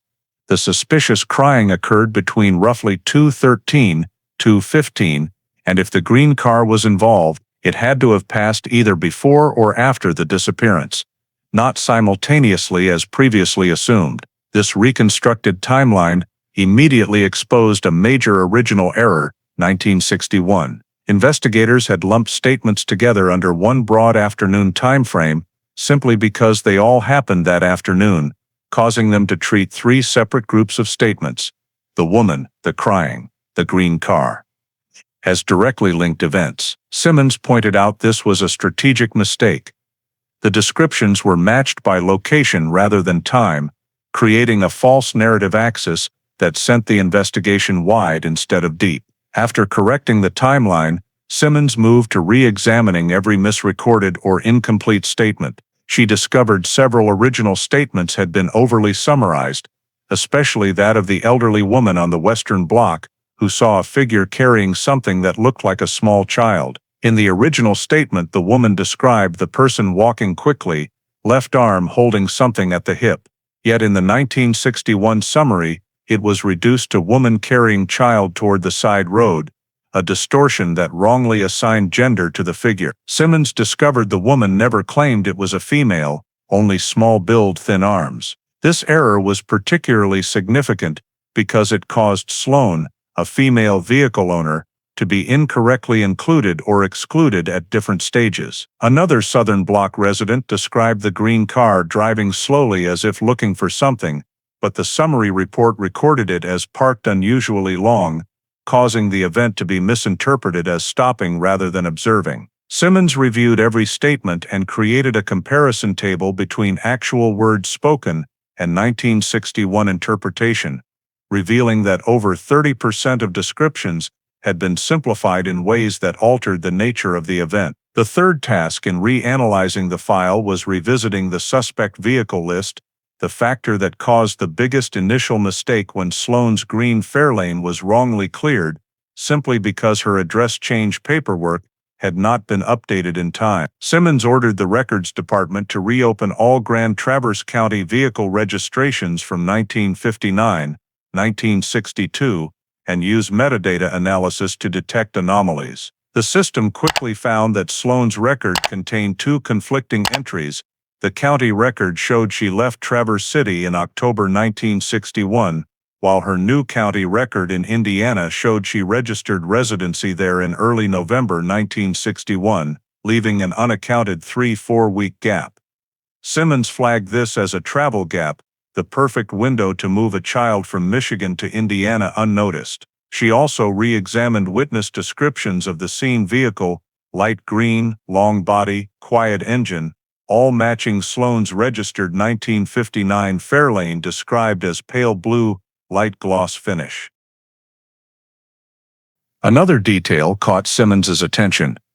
A 1961 witness stated the car passed through the neighborhood twice that same morning, but this was never cross-checked against residents' normal travel patterns. When Simmons applied 1961 route analysis, she discovered the side road behind the Kelly house lay directly on the turn toward the main road. If Sloane were driving from her residence to downtown, meaning the green car's presence could match her ordinary commute, rather than that of a stranger, as originally assumed. Re-examining the vehicle list also exposed another flaw. The 1961 suspect list included only county-registered vehicles, whereas in reality, many out-of-county vehicles could have passed through. Simmons assessed this as a period-specific limitation, but noted that Sloane's vehicle, registered in county, had nevertheless been wrongly eliminated, leaving the only genuinely connected lid ignored for decades. Upon completing the file reanalysis, Simmons wrote in her report that the critical 1961 errors lay not merely in overlooked data, but in how the data was misread from the very beginning. And it was precisely this resetting of the event foundation, with an accurate timeline, correctly interpreted statements, and a restored vehicle list, that opened the path for the 56-year-old case to finally move toward genuine resolution. In the next phase of the investigation plan, Laura Simmons focused on the only group of witnesses still able to provide direct information about what happened in the neighborhood in 1961. Elderly individuals, most in their 80s or 90s, but still mentally sharp and capable of recalling small events that the original investigation team had either failed to record or had not considered important. She began with the list of residents who lived within a 3-block radius of the Kelly house at the time of the incident, then expanded to those who had lived near the routes the green car might have taken. Contacting these elderly witnesses was not easy. Many had passed away. Many families had moved, but by combining Miller's old list with digitized residency databases, Simmons identified 7 people still alive within Michigan and 3 who had relocated to neighboring states. The first interview took place at a small nursing home in Traverse City, where the last surviving witness from the West Side block still remembered that noisy day. The silver-haired woman, nearly 90, recalled seeing a small framed person wearing light-colored clothing, standing at the side street corner, as if looking for someone's house. This was the same witness who had once said she saw a figure carrying something, but Simmons realized the elderly woman remembered an additional detail that had not been recorded in the 1961 files. After passing the Kelly house, the person turned back and asked someone in a yard for directions to the main road south. When Simmons pressed for more, the woman said the person had an out-of-state accent, not like a Michigander. She couldn't recall whether it was Indiana or Ohio, but the description stood out because in 1961, the Traverse City area had very few residents or visitors from neighboring states. This detail was completely absent from the original records, and when Simmons cross-checked, she noted evidence of a stranger asking for directions near the side street, valuable verification point. Another witness from the South Side block, who had seen the green car pass twice, was now over 80 and living with his daughter in Cadillac. When Simmons approached him, his memory of the time was still fairly clear. The man described the car not only driving slowly, but also having an out-of-state plate, not a Michigan one. When Simmons showed him a chart of 1960s license plate designs, he immediately pointed to the early 1960 Indiana-style, white background with black letters. This detail had never appeared in the 1961 records because he either hadn't remembered it or hadn't been asked thoroughly enough.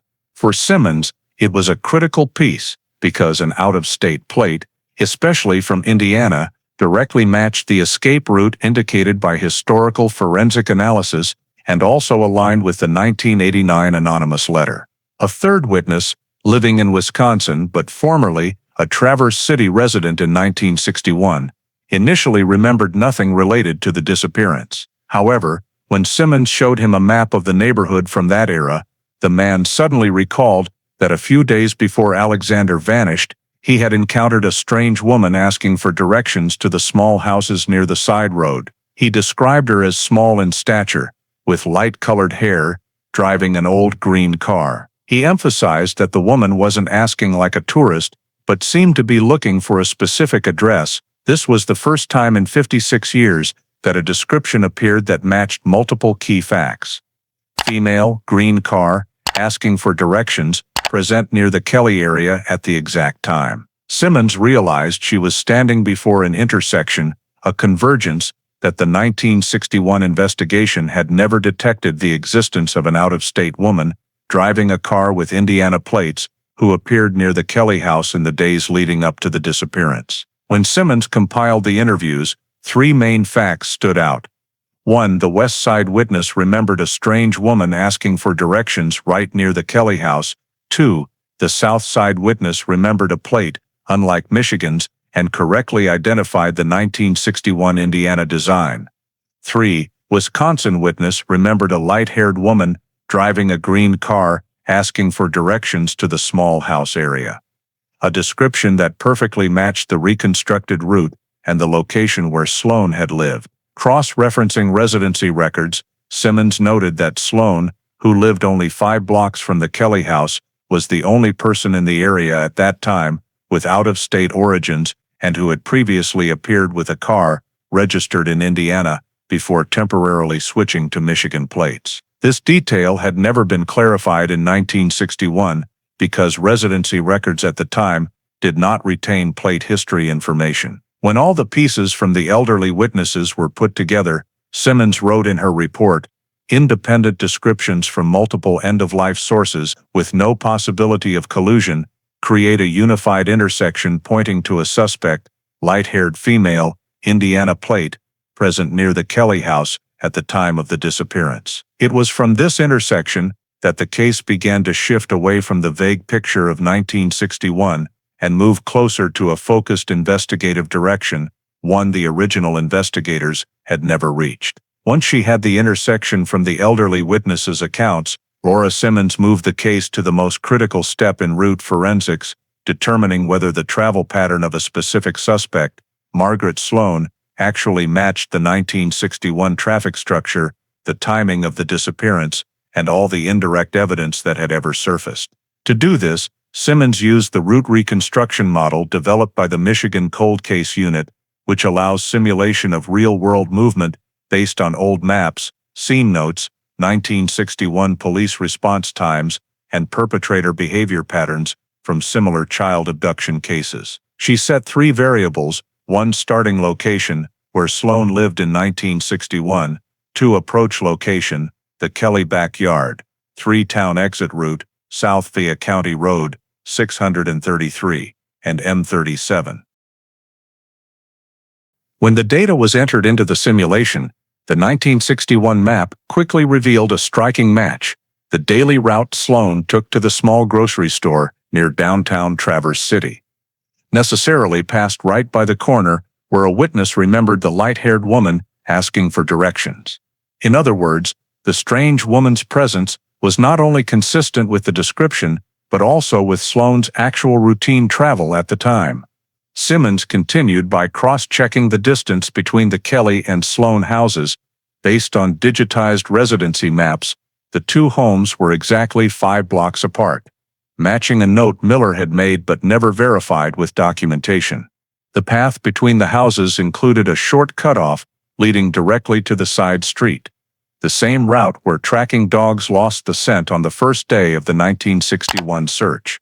When Simmons simulated a vehicular approach, the results became even more compelling. If Sloan parked at the end of the side street, right next to an unoccupied strip of land, approaching the Kelly backyard on foot would take only 20-30 seconds. This created the conditions for an abduction to occur within the narrow 90-second window Simmons had reconstructed from the original case files. From there, she simulated the exit route from the neighborhood.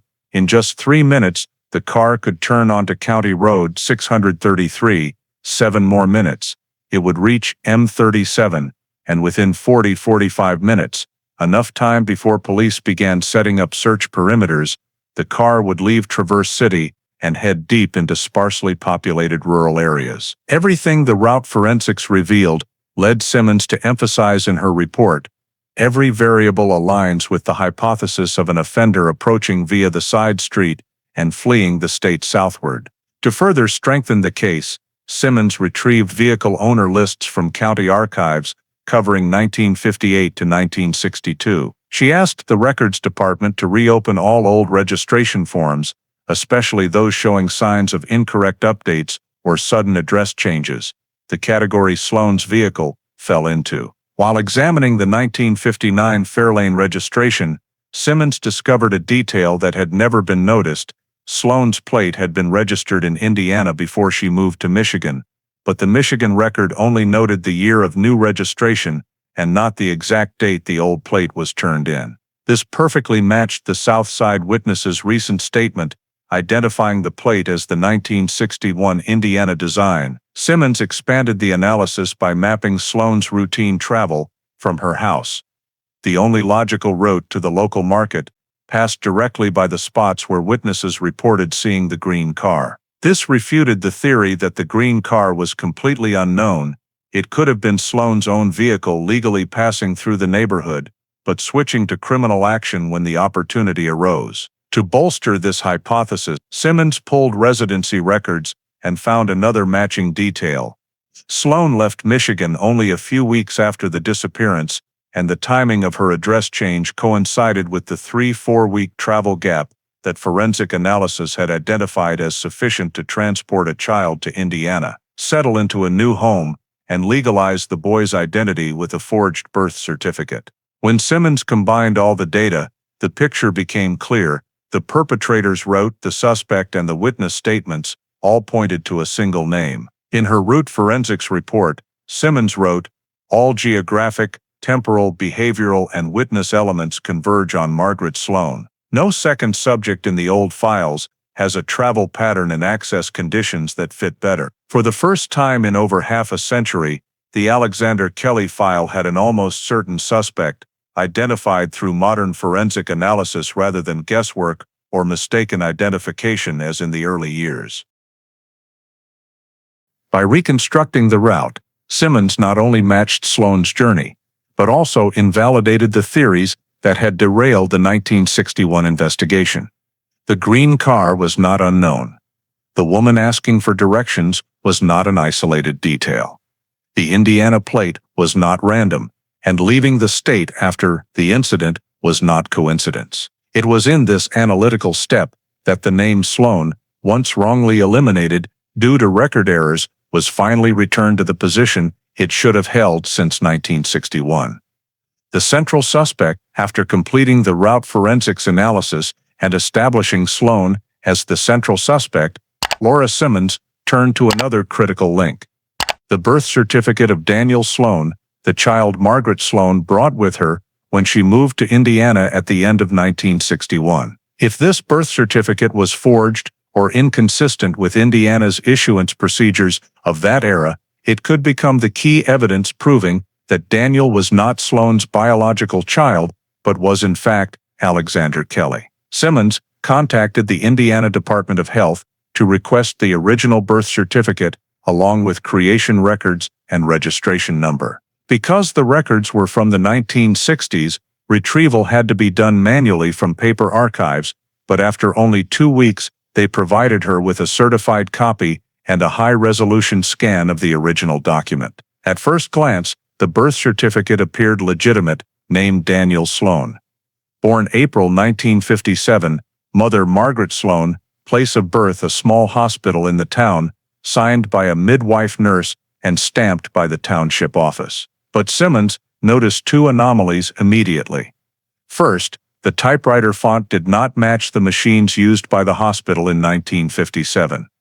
Second, the seal's outer border design did not match the official township seal for that year. She immediately requested a forensic document examiner to conduct a thorough analysis using 3 techniques: paper analysis, typewriter ink analysis, and seal comparison. The paper analysis revealed that the paper used for the certificate was not the type Indiana hospitals used in 1957. At that time, small hospitals typically used thick, cream-colored cotton mix paper with a straight line embedded supplier code. But Daniel's certificate was printed on thinner cellulose paper from a batch produced after 1960. Under microscopic examination, the forensic expert identified cellulose fibers pressed using a technique that only appeared after late 1960, meaning the paper was manufactured at least 3 years after the stated birth date.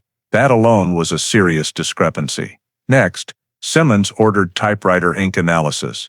The technique compares ink type and character impression depth. 1950s typewriter ink was usually carbon ribbon, producing sharp-edged letters with light vertical fiber penetration.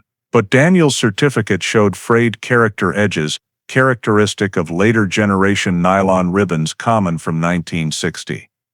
1962. All letters exhibited ink penetration far deeper than would be produced by hospital or rural office typewriters in 1957.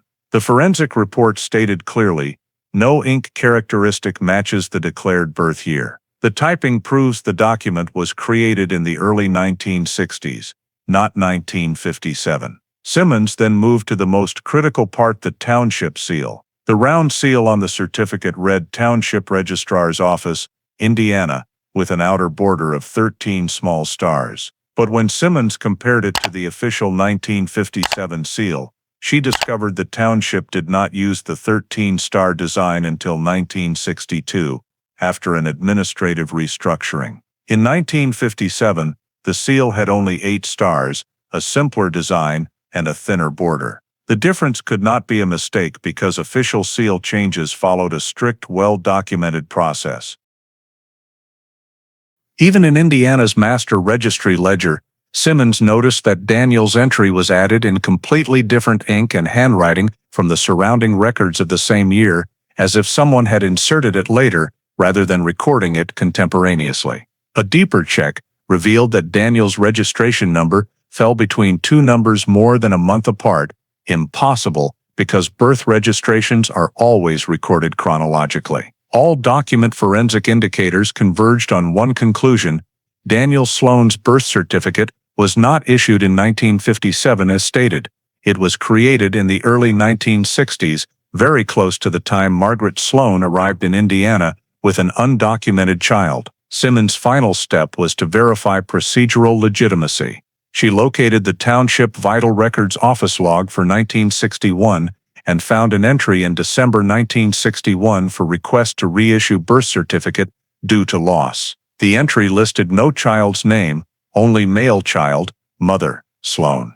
Though nameless, the timing perfectly matched Sloan's arrival in Indiana and request for a new certificate. Cross-checking the town hospital records, Simmons confirmed no child named Daniel Sloan was born there between 1956 and 1958. There were no medical records, no vaccination records, no evidence whatsoever that a child by that name had ever existed in the system. This meant Daniel's birth certificate was not only created after the declared birth year, but was issued without any corresponding hospital record, birth announcement, or midwife witness, extremely rare even for the 1960s. The document forensics report concluded, this certificate exhibits all characteristics of an improperly legalized document created to establish a new identity for a child with no birth record. When Simmons combined every piece of evidence, the wrong era paper, the wrong era seal, the mismatched ink,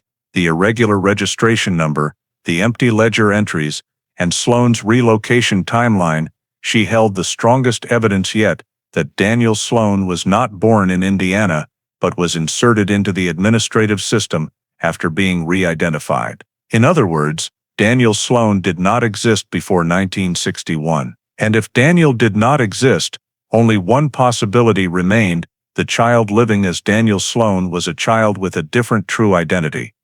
A child taken from Michigan in 1961. Although Simmons did not yet state an official conclusion, in her working file a note was underlined 3 times: forged birth certificate. Daniel born in Indiana, probability, Daniel Alexander, extremely high. After determining that Daniel Sloan's birth certificate showed signs of forgery and was created at a time inconsistent with the recorded birth year, Laura Simmons moved to the next critical step, retrieving any remaining medical data from Daniel's adolescence to find independent biological evidence proving he was not the child born in Indiana, as the administrative documents claimed. Using school records, Simmons discovered that Daniel had been hospitalized once in 1970 at a county hospital when he was approximately 13 years old for pneumonia. This was an extremely important lead because the 1960-1970 period was when many U.S. hospitals began routinely storing reserve serum samples in cold storage for future testing purposes, especially in cases requiring antibody monitoring. Simmons contacted the hospital, now merged into a large health system, and requested access to the physical archives. Most records had been destroyed per retention policies after decades, but the hospital's biological archive, which had once stored samples from severe pulmonary cases, still contained one stray entry for a patient listed as Daniel S., thanks to the old coding system. After 2 weeks of searching, the Medical Records Department reported they had located a small serum vial, stored in the 1970 sample box, coded to match Daniel's hospital case number. The vial, miraculously still intact, was resealed and shipped to the Michigan Cold Case Unit, following proper forensic chain of custody protocol. Upon receipt, Simmons coordinated with the biology lab to perform a blood type analysis. This was a simple but legally powerful step. Blood type is independent biological data that cannot be falsified on paper records. If Daniel's actual blood type did not match the type listed on the birth certificate or was genetically impossible given a mother listed as Sloan, it would constitute strong evidence that Daniel's identity was not genuine. The subsequent analysis results marked a major turning point in the case. The 1970 serum sample showed Daniel had blood type O+, while the birth certificate listed B+. Furthermore, hospital records also noted that Daniel's recorded biological mother had blood type AB, making it genetically impossible for Daniel to be O+. Under basic genetics, a mother with AB blood cannot give birth to an O child. This discrepancy became irrefutable evidence that the mother-child relationship stated on the birth certificate was biologically false. Simmons cross-checked this against Margaret Sloan's old medical records. Although no biological sample of hers remained, her gynecological file clearly listed her blood type as A+. Thus, the combination of A+, mother, and any possible paternal blood type could not produce an O+ child without additional contradicting biological data. Combined with the already proven falsified date and invalid seal on the birth certificate, Simmons concluded Daniel's actual blood type could not have come from Sloan. he is not her biological son. For the first time in over 5 decades, the case had genuine, independent, and indisputable biological proof that Daniel was not born in Indiana and had no mother-child relationship with Margaret Sloan. Even more significantly, the O+ blood type perfectly matched the data from the old Kelly family medical records, in which both Thomas and Eileen Kelly were type O, meaning their child could absolutely be O+. Based on this discovery, Simmons drafted an urgent report to Cold Case Unit Command, concluding, invalid birth certificate plus incompatible blood type plus Sloan's relocation history equals sufficient grounds to advance the case to direct relative DNA testing phase. The report further noted that blood type evidence carries special legal weight because it is immutable over time and unaffected by clerical error or witness misremembering. Simmons knew the next step would be the centerpiece of the entire investigation, comparing Daniel's DNA with that of Alexander Kelly's surviving relative, his sister Margaret. And if the DNA matched, this 56-year-old case would enter uncharted territory, identifying the victim while he was still alive, after decades under a new identity. With the blood type results in hand, Simmons officially marked the case, sufficient basis to open DNA phase. After the 1970 blood type result confirmed Daniel Sloan could not be Margaret Sloan's biological son, Laura Simmons moved the case to the decisive stage, kinship DNA testing. This was the phase where every hypothesis, every forensic analysis, and every piece of evidence accumulated over 56 years converged on one single question: whether Daniel and Alexander shared the same bloodline. Since the victim's parents were both deceased, the only remaining DNA source belonged to the boy's sister Margaret Kelly, who had long been willing to assist any renewed investigation effort. Simmons contacted her in early 2018, carefully explaining the investigation's progress and the reason the file had been reopened. Margaret, now in her 60s, was nearly speechless when told authorities had clear evidence that a man raised in Indiana might be her brother Alexander. Though decades had passed, the memory of the day her little brother vanished remained an unending shadow, and being asked to provide DNA made her realize this was no longer a hopeless search. It was the first time there was a real chance of learning the truth. Simmons could not request testing through CODIS because this was not a criminal case involving suspect DNA. Instead, she instructed Margaret to take a commercial genealogical DNA test. The method cold case investigators were increasingly using to locate biological relatives through large public databases. Margaret collected a saliva sample as directed and mailed it to the commercial lab affiliated with the cold case unit. All DNA data was then stored anonymously, using only an identifier code to protect privacy. When Margaret's results were uploaded to the National Genealogical Database, Simmons expected an answer within a few weeks, but the databases had grown so large that only 6 days after submission, the system returned its first alert: potential close family match detected. In the match list, the name that appeared was anything but unfamiliar: Daniel S., Indiana. The reported genetic similarity fell in the immediate family range, the DNA range typical of full siblings or parent-child relationships. Although direct comparison verification was still required, the match was strong enough to rule out random coincidence. When Simmons reviewed the detailed match report, the similarity percentage was characteristic of full siblings, not half-siblings. This meant Margaret and Daniel S. shared both sets of biparental chromosomes, the level of DNA match that can only occur between two people with the same biological mother and father. The commercial database automatically flagged the Daniel S. profile in red with the label likely immediate family connection. Simmons immediately printed the full report and prepared the file for escalation.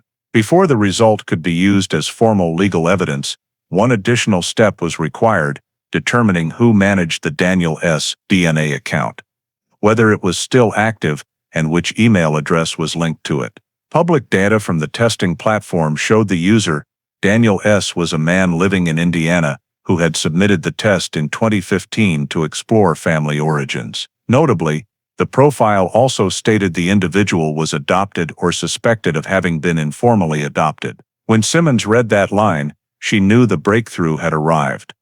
No more speculation, no more remote possibilities. For the first time in the entire history of the case, the victim's name, or the new name the victim had lived under, appeared as real, independently verified biological data unaffected by faulty memory or record errors. Simmons immediately submitted the report to Cold Case Unit Command, changing the case status to living identity verification. This is a special investigative category used only when strong DNA evidence indicates a long-missing person may be alive under a different identity. In the subsequent internal briefing, Simmons presented 3 indisputable facts. 1. Daniel Sloan's birth certificate was created at the wrong time and is legally invalid. 2. Daniel's blood type proves he cannot be Sloan's biological son. 3. Daniel's DNA matches Margaret Kelly's at a level indicating they are full biological siblings. The team approved the next steps immediately: direct identity verification of Daniel S. and preparation of legal procedures to approach the individual. For the Alexander Kelly case, commercial DNA testing was not merely a turning point, it was the first time the boy was brought back from the shadows, from a cold file dormant for half a century, and his real name restored to its rightful place. After the genealogical database confirmed full sibling-level genetic similarity between Margaret Kelly and the individual listed as Daniel S. In Indiana, Laura Simmons officially entered the most sensitive phase of the investigation, approaching the man who was highly likely Alexander Kelly, the child who disappeared in 1961, to gather comparison information and obtain a DNA sample under proper legal protocol. Simmons began by compiling Daniel Sloan's entire public background using residency, employment, tax, and property databases. The initial report showed Daniel had spent nearly his entire life in small Indiana towns, rarely leaving the area for more than a few years. He worked first in a farm equipment repair shop, then as a technician at a machinery company. No criminal record, no unusual credit history, no signs of illegal activity. Limited medical records, but a few minor hospitalizations, consistent with a man in his late 50s. Residency records showed only 2 moves in 30 years, both within neighboring counties. Most telling, there were no preschool or elementary school records, indicating Daniel's true place of birth beyond the already discredited birth certificate. All of these factors reinforced the hypothesis that Daniel had lived his entire life under the identity Sloan created, unaware of his real origins. After completing the background review, Simmons contacted the county prosecutor's office to obtain legal authorization for DNA collection. Because Daniel was not a suspect in any crime, and this was a living victim identification, the process required a consent order for biological sample collection for special civil identity verification. The order required Daniel's voluntary cooperation. Compulsion was not permitted absent a direct court mandate. Once the order was approved, Simmons and a local Indiana investigator, who had been briefed only generally and not given the full case context, visited Daniel's residence. Per confidentiality protocol, Simmons did not reveal details immediately, but explained only that the visit concerned a historical identification matter and she needed to speak with Daniel directly. When they met him one March afternoon, Daniel, a quiet, gentle man with somewhat guarded eyes, agreed to hear them out in the small living room of his wooden house. Simmons explained step by step, gently and carefully, a 1961 missing child case from Michigan, a child never found. A woman named Margaret Sloan, who moved to Indiana with a child lacking valid birth records, and recent genealogical DNA results showing Daniel may be a direct relative of the Kelly family. Daniel fell silent. He said he had always suspected something about his origins, that Sloan never spoke of his parents, that his early years were a complete blank, no photos, no stories, no evidence of where he was actually born. After nearly an hour of conversation, when Simmons requested a DNA sample for verification, Daniel was quiet for a long time, then said simply, "I want to know the truth." The DNA sample was collected on the spot with a sealed forensic swab, signed by Daniel and both witnesses. The sample was sent to the Michigan State Police Laboratory for direct comparison with Margaret Kelly's sample. While awaiting the official result, Simmons performed a preliminary cross-check using the existing genealogical data. The initial genealogical report showed 47% shared DNA. The average range for full siblings. Expanded internal testing also confirmed no other profile in the database had a similarly high match, ruling out coincidence or distant relation. 3 days later, the lab sent Simmons an encrypted email titled Sibling Confirmation Result. When she opened the report, the conclusion was stated clearly on the first page. DNA of Daniel Sloan and Margaret Kelly matches in the 99.998% range, confirming full sibling relationship. Although the final report would still follow formal legal formatting, the preliminary result was immediately deemed valid and sufficient to change the case status from living identity verification to victim identification confirmed. This was the moment the case crossed the threshold to full resolution. No longer hypothesis, no longer only forensic or testimonial evidence, but immutable biological truth. Simmons' note at the end of that day's shift read, "The scattered pieces of 57 years have finally come together. Daniel Sloan is Alexander Kelly." When the Michigan State Police Laboratory completed the full DNA analysis chain and sent the final report through the federal secure system, Laura Simmons knew this was the document the cold case unit had been waiting for over more than half a century. The report was nearly 40 pages long, but the conclusion was just one single line, yet powerful enough to close the entire case. Daniel Sloan's DNA matches Margaret Kelly's DNA at 99.99994%, confirming full sibling relationship via expanded STR and SNP analysis. That one line didn't just confirm that Daniel was Margaret's biological brother, it conclusively proved that the man living in Indiana under the name Daniel Sloan was Alexander Kelly, the 4-year-old boy who vanished from Michigan in 1961. Simmons read that short sentence over and over, feeling the full weight it carried, a case once considered hopeless, a file closed in the 1960s, a family that had carried grief for a lifetime, all tied together by indisputable scientific evidence. Immediately after receiving the report, Simmons forwarded the file to the Michigan Cold Case Unit Command and requested an emergency meeting to discuss next steps. The meeting took place in near total silence. Each investigator read the report, turned every page, and examined every DNA chart provided by the lab. No one questioned the accuracy anymore. Everyone understood they were witnessing one of those rare moments in cold case work when a person who had lived almost 6 decades under a different identity was found, alive, and living an utterly ordinary life. Command ordered Simmons to draft the final identification report, the most important document for closing the case. In it, Simmons presented 3 pillars of evidence. 1, administrative evidence. Daniel's birth certificate was invalid, created at an impossible time, with ink and stamps that didn't match the era. 2, biological evidence. Daniel's blood type completely contradicted the blood type of the woman listed as his mother. They could not be mother and son. 3, DNA evidence. Daniel and Margaret Kelly shared genetic markers that proved full sibling relationship.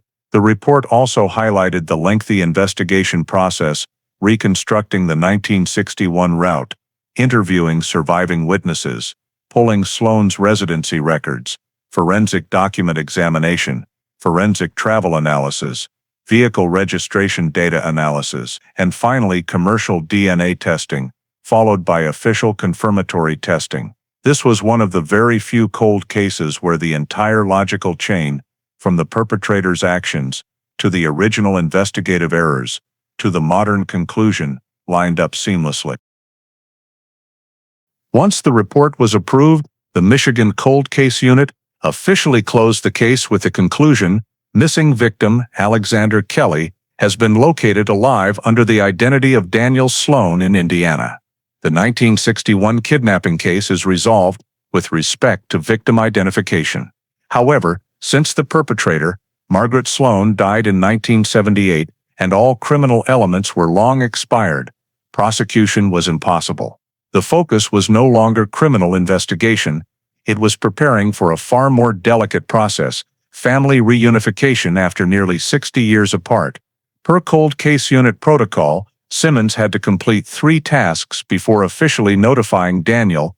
First, confirm that Daniel had an existing local emotional support network. Second, ensure that Margaret Kelly, the only surviving immediate family member, was ready to receive the information. Third, develop a humane approach plan that included psychologists to avoid causing overwhelming psychological shock to either party. Simmons coordinated with the State Victim Services Office to assemble a support team consisting of psychologists, family reunification specialists, and legal oversight officers to ensure every step followed protocol. At the same time, she sent a letter to Margaret Kelly requesting a private meeting to present the findings. When Margaret learned that the DNA results confirmed Daniel was truly Alexander, she broke down immediately, not in pain this time, but as if decades of waiting were melting into an emotion too complex to name. Simmons knew the next step had to be handled with meticulous care, because not every reunion is easy.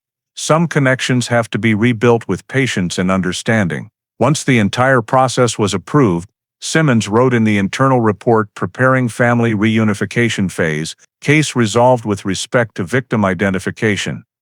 We are entering the final stage. And that was the moment the Michigan Cold Case Unit officially closed the investigation chapter to step into the most human chapter of the entire journey, bringing Alexander Kelly home to his real name and the family he lost at age 4. The reunion was scheduled for an April morning in a small conference room at Michigan State Police headquarters, carefully prepared with neutral seating, a quiet atmosphere, and psychologists present to support any emotional reaction in real time. Margaret Kelly arrived first, her hands trembling slightly, clutching an old photograph of 4-year-old Alexander, the picture she had carried in her wallet for nearly 6 decades, as a piece of memory that never faded.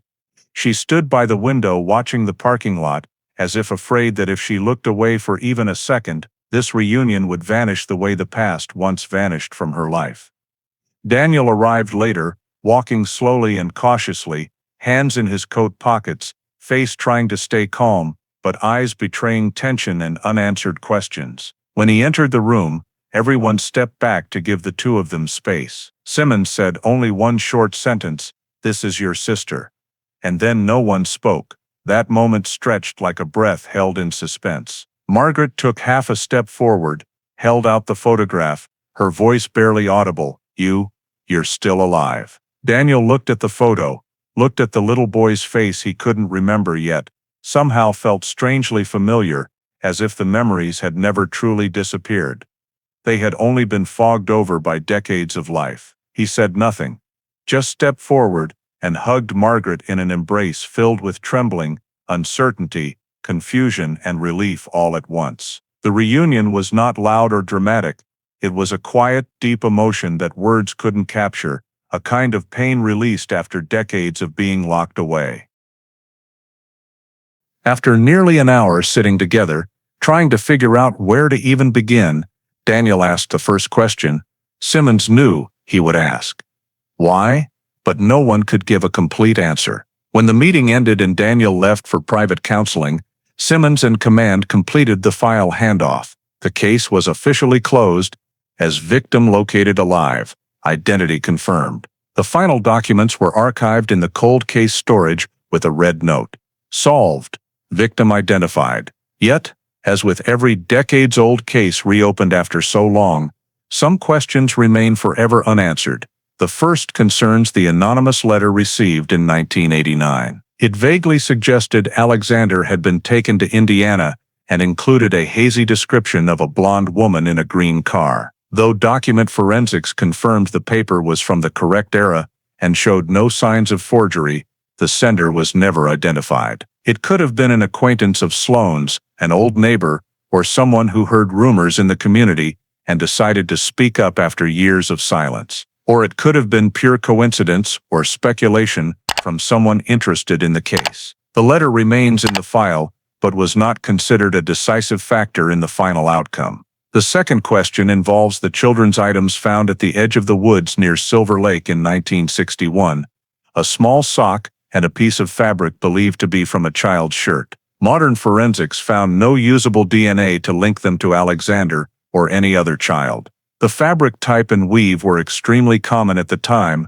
making ownership impossible to determine. The discovery location was also considerably farther from the Kelly family's escape route, greatly reducing the likelihood of connection. Still, the items remain in the file as evidence of the chaos of the initial volunteer-led search, where civilian involvement mixed real and false clues. The third and biggest question concerns Margaret Sloan. Did she act alone or with help? Based on everything Simmons gathered, there is no evidence Sloan had accomplices. She lived quietly, had few social contacts, and no close relatives beyond a handful of casual workplace acquaintances. However, her ability to obtain a legitimate-looking birth certificate for Daniel in 1961 raises the possibility of indirect assistance, perhaps from a lenient clerk or someone in the town records office. There is no proof to confirm that what appeared to be a solo kidnapping driven by personal motive was truly carried out by one woman alone, but neither is there evidence of a wider network. Everyone involved in Indiana at that time is either deceased or no longer able to remember. The truth likely remains forever in the gaps of the early 1960s, when administrative procedures were easily bypassed and cross-checking was virtually non-existent.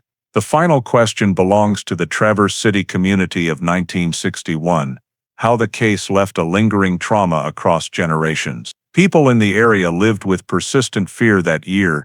Children were no longer allowed to play outside after dark, doors were locked from dusk until morning. A once peaceful Michigan suburb had been torn open by the unexplained disappearance of a child. Even though time has stretched the memories thin, the event was passed down as a cautionary tale in the community. For law enforcement, the case became a textbook example of the limitations of 1960s investigative techniques: non-standardized record-keeping, primitive forensics, lack of logical chain analysis, over-reliance on witness statements, and no interstate file-sharing system. When the case was solved after nearly 60 years, it became clear proof that modern technology, especially genealogical DNA, can reopen doors thought permanently sealed.